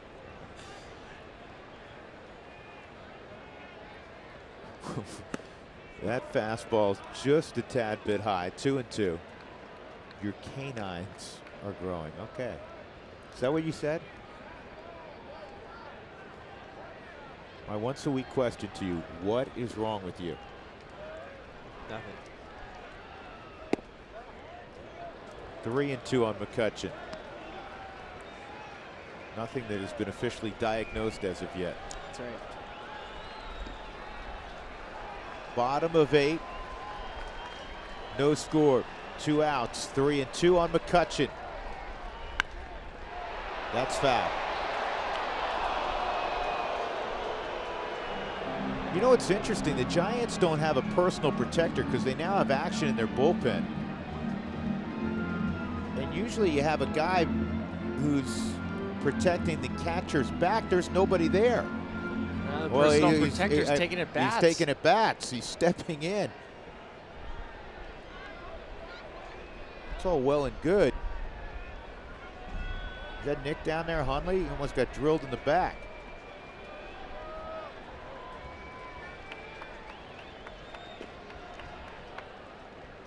Another 3-2. And another foul ball. And warming up is Reyes Moranta. We saw him last night. Got a big arm. He reminds me physically. Remember Gene Michie? Gene Michie, yeah. Reminds That's great. me of Michie. That's a good one. It could be just changing his name, change number.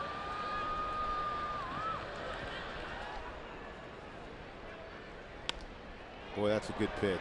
Well, that's why when you look at the box score tonight for the Giants, only 4 strikeouts. It's these type of at-bats that have been their calling card. It's in their DNA. It's what they want from their players. Grind these at-bats in this ballpark.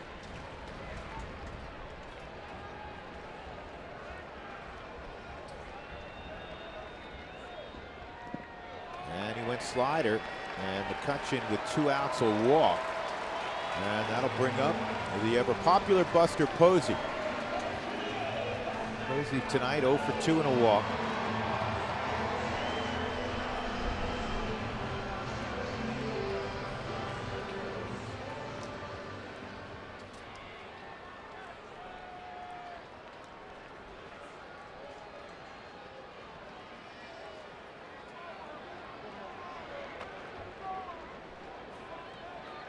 Oberg has struggled with Posey, so have a lot of guys. Posey's 5 for 7 against him. Strike 1. Positive thinker, you have to look at those numbers and say, all right, time for me to turn those numbers around. This is an elite hitter, and if you miss middle portion of the plate, he'll make you pay. So you just have to make your pitches.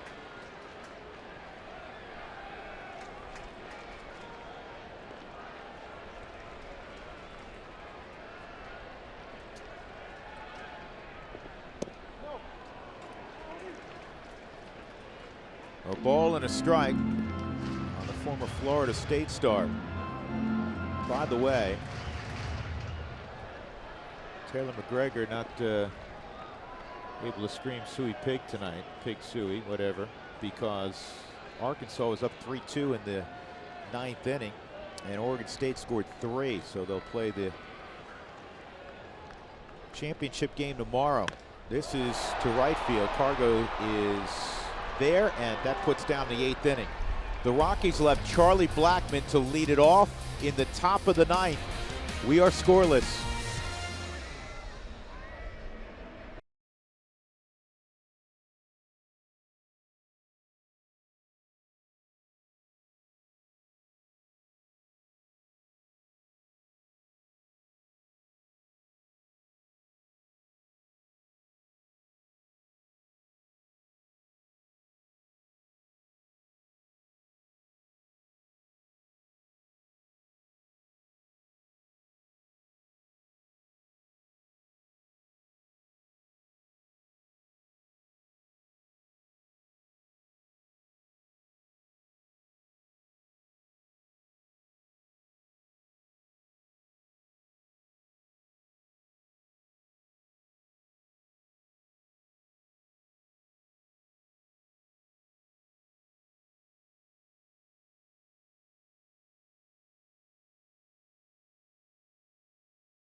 It'll be Blackman, Arenado, Story. Will Smith's going to hang around for one more hitter, it looks like. He'll go left on left against Charlie. Charlie had a sharp single in the 6th inning, one of just a couple of hits the Rockies got off of Madison Bumgarner. Again, Bumgarner 7 shutout, Kyle Freeland 7 shutout. Oberg worked a strong 8th inning. Will Smith had a 1-2-3 8th. And a strike. Charlie Blackman chirping at home plate umpire Mike DeMuro.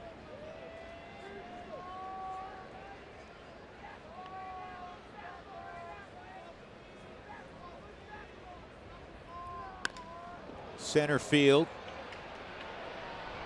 And Hernandez makes the catch, 1 out. And here comes Boch.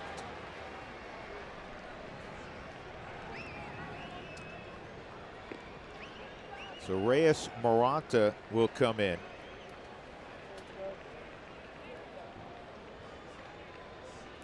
Moranta threw a 1/3 of an inning last night. 1 out in the 9th. No score.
Coming up, and he's going to face hard-throwing Reyes Moranta, who wants tacos. Fans, follow us at AT&T Sportsnet RM on Twitter to receive alerts for the Rockies taco special when the Rockies score 7 or more in a game. Rockies right now take 1. We saw Moranta last night using his curveball more than his fastball, and of course he starts Nolan off with an 82-mile-an-hour curveball. He's been very good for Bochy. 35 innings pitched, 42 strikeouts. This ball lifted to left field, and Hunter Pence will make the catch near the line. 2 outs.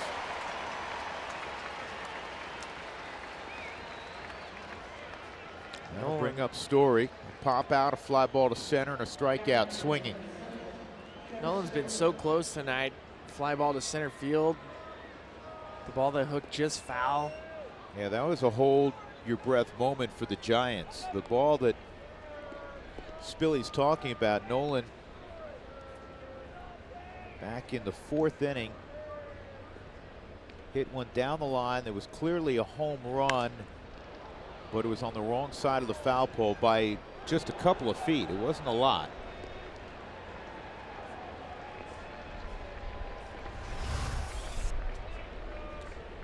It was a hanging curveball at Madison Bumgarner and went. That's just feet foul.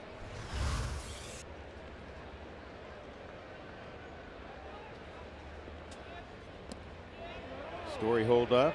Yep, 1-1. Again, the Rockies in game 2 of a 9-game stretch against the West. 15 of their next 21 against the West. And they are trying to snap an 8-game losing streak against their brethren in the West.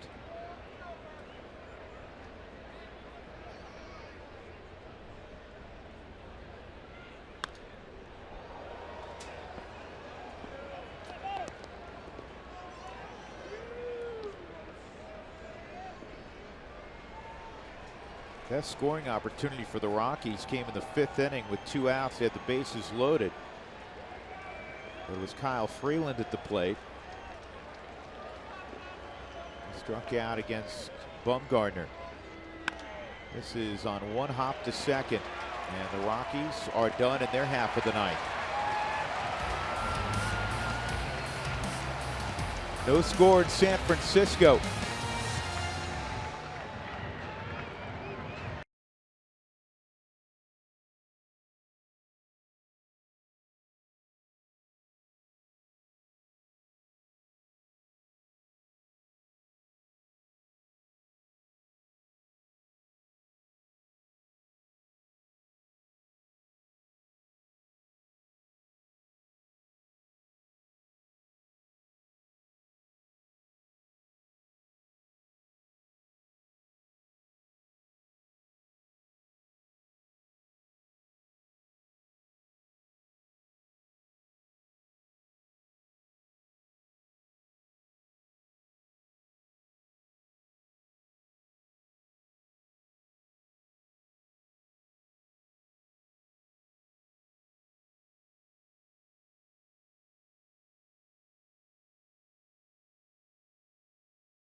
Kubota pitching performance of the night. Kyle Freeland, who's had a terrific 2018, had another terrific night here at San Francisco. 7 shutout innings. He allowed just 4 hits.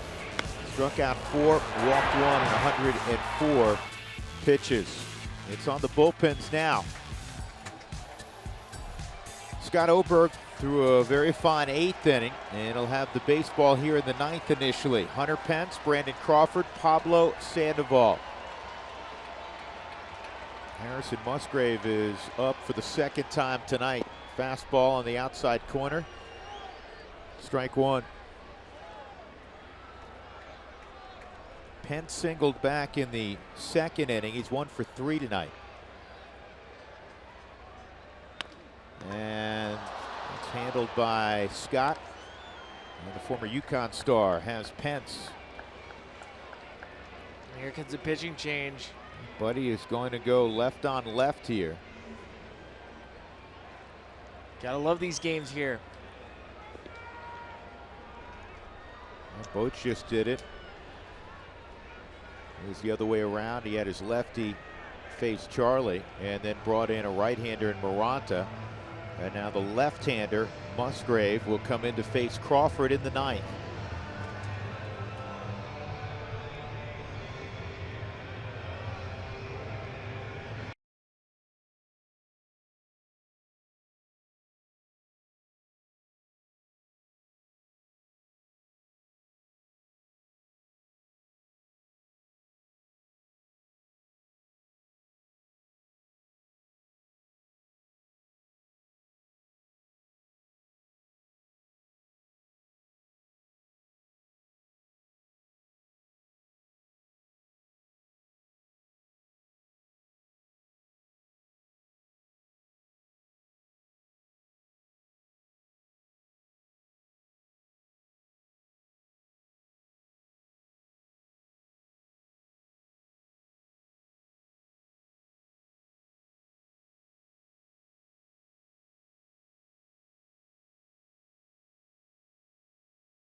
The Rockies and Giants are in the 9th inning. There's 6 combined hits as Harrison Musgrave with 1 out will face Brandon Crawford. It'll be the 17th appearance for Musgrave. The league hitting just 190 against him, and Harrison has allowed lefties just a 167 average. Crawford tonight is 1 for 3. He singled back in the 4th inning. Crawford hitting 287 this year against lefties, 258 in his career. And now this is what Bochy and Bud Black do best. Manage the bullpens to get the favorable matchups. Outside, ball 1.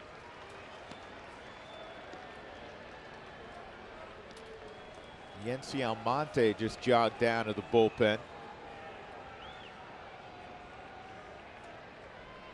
Musgrave, a 26-year-old rookie, and that's a good-looking pitch. 1-1.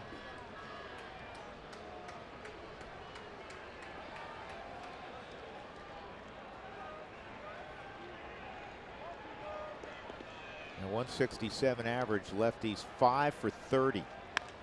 This ball lifted to deep right field. Cargo does not have a play. And Crawford wins the game with a solo home run in the bottom of the 9th. The Rockies fall 1-0.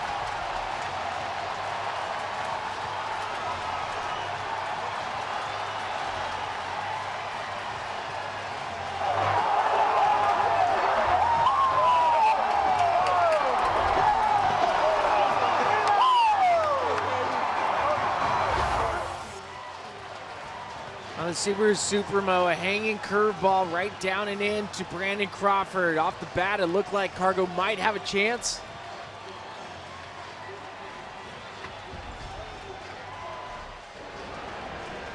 Crawford ends it.